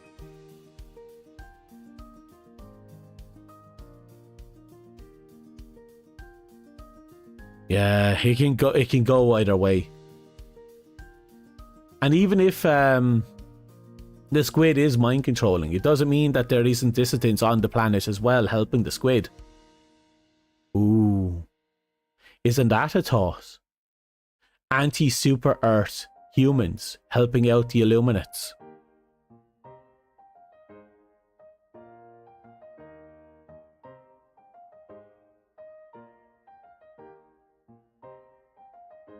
I don't know. There's potential. There's a lot of potential. And all of it stems from the death of the president of Super Earth. All of it. Every last thing. Oh. Oh. Oh. Oh. Oh. We know that we've made weapons using Illumina technology to, you know, blast things to create a Death Star. But what if we were to assume Illuminates have somehow infiltrated the government? What if they supplied the blueprints? The means to actually reverse engineer and build this super weapon?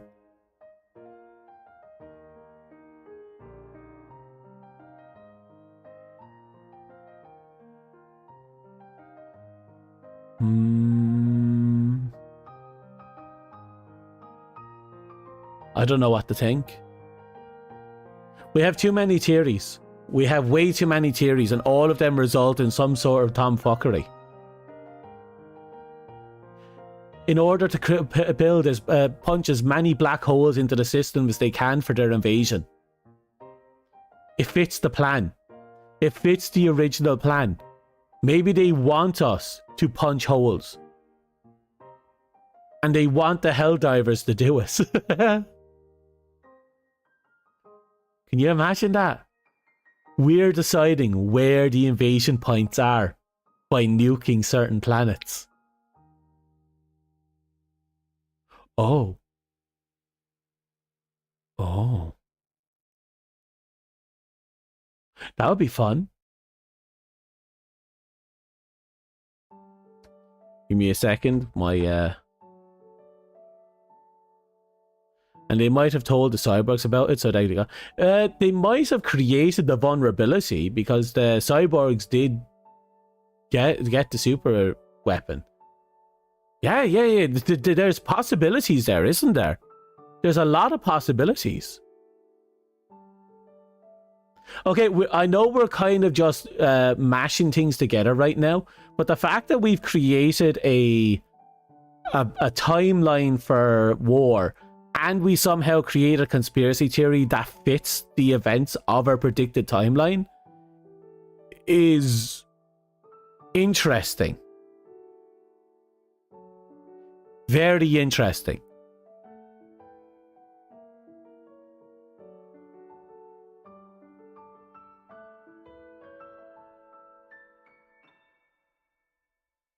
Of course, even if there isn't illuminates on the planet, which I think there might be, now that we're talking about this, Super Earth is stupid enough to actually launch black hole cannons at planets.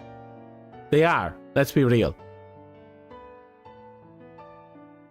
So I think it would still happen regardless if the squids were involved. But I get the feeling they might be fully involved here.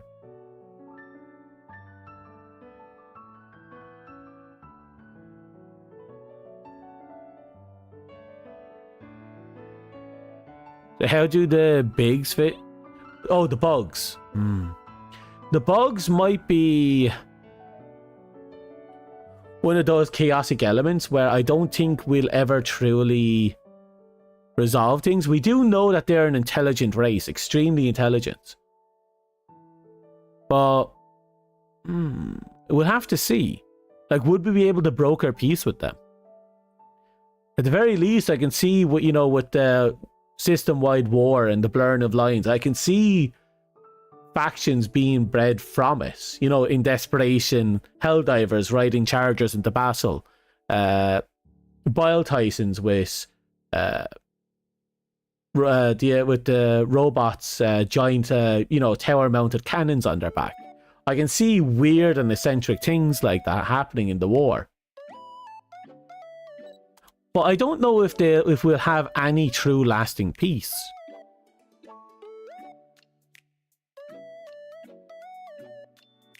We'll have to wait and see.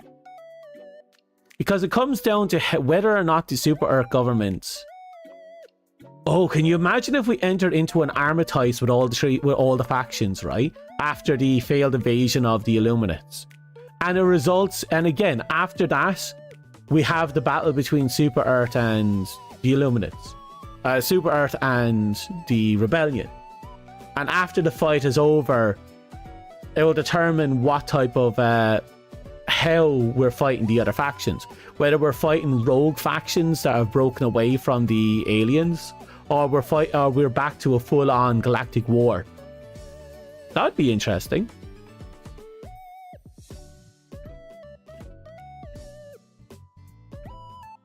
The squids and bot. I can see the squids converting all the races, believe it or not. I can actually see the squids creating their own insect illuminate race. I can also see them, you know, repurposing some of the automatrons. I can genuinely see a horrific cross-system war with Illumina team converted enemies. Not just the humans that we're fighting, but every race converted.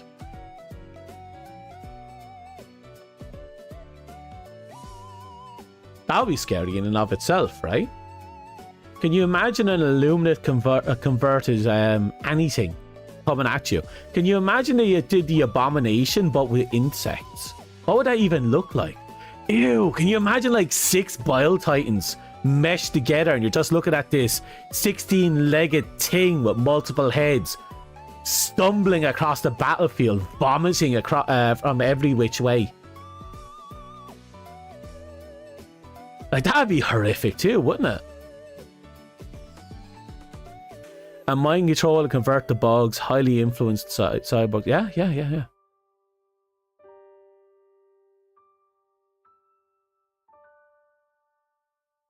Ooh. And can you imagine if it encouraged like memes? Like, we see a charger with a bunch of stalkers melded into it and the charger could actually go invisible? Can you imagine how hilarious an invisible charger would be after all of our complaints about chargers not making any sound when they're chasing you? There's a rumor the squids made the whole galaxy for fun and it backfired. Oh, that is a fun theory. That's actually a fun theory. Imagine if all life was the result of the squids fucking around. And now they found out. And now we basically pissed off God and God's coming back for vengeance.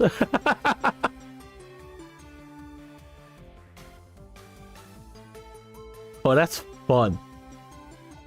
That's actually fun. I'm going to cut off the YouTube side of things, and I'm probably going to play a little bit of Helldivers.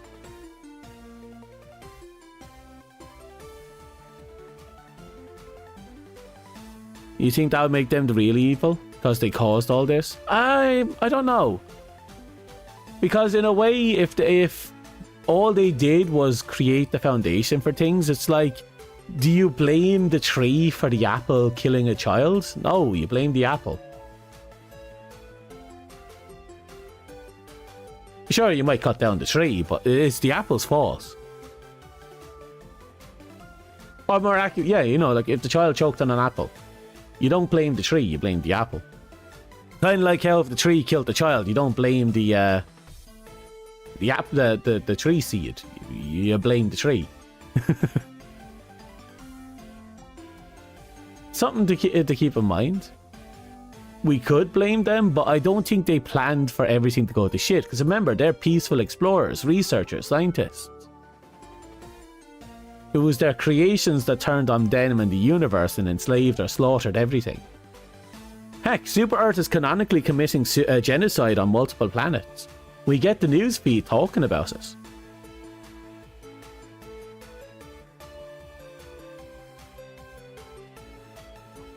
This is going to be fun. I think the future is going to be fun, but we both know, well, we all know it's going to be drip fed.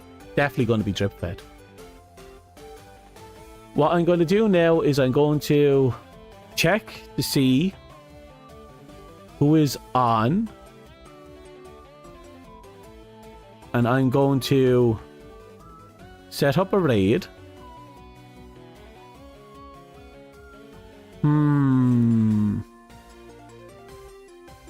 Oh right, Code Vein 2 is out, isn't it? I still have to play the first game. Who the hell is Blue Megabyte? Oh right, isn't she the one that plays the Metal Gear games? Oh, Fluffin's birthday. We're going to go and visit Fluffins. Okay, join us. We're going to go over and say hi to Fluffins. It's her birthday. It's super nice to go over and bite her ankles. Maybe, you know, wish her a happy birthday, give her birthday punches. You know how it is. Say hi.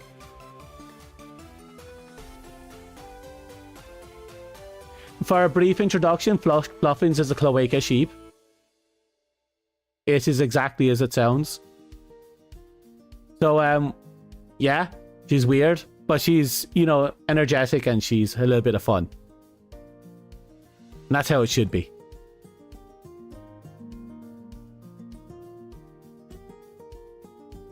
Right, so, yeah, it's kind of weird. We'll have to wait and see. Like, we have to wait and see. But I still think Super Earth's the problem. Especially since they gave us the power to vote. Fuck Super Earth. So something's wrong with Super Earth. Anyway, I'm going to say my goodbyes. Thank you for coming. Thank you for lurking. Thank you for watching. And thank you for chatting. I hope you had fun. And we're going to watch a movie again next week. I'll let you know what one. Good luck. Goodbye. I wish you all the best. I am me. Bye.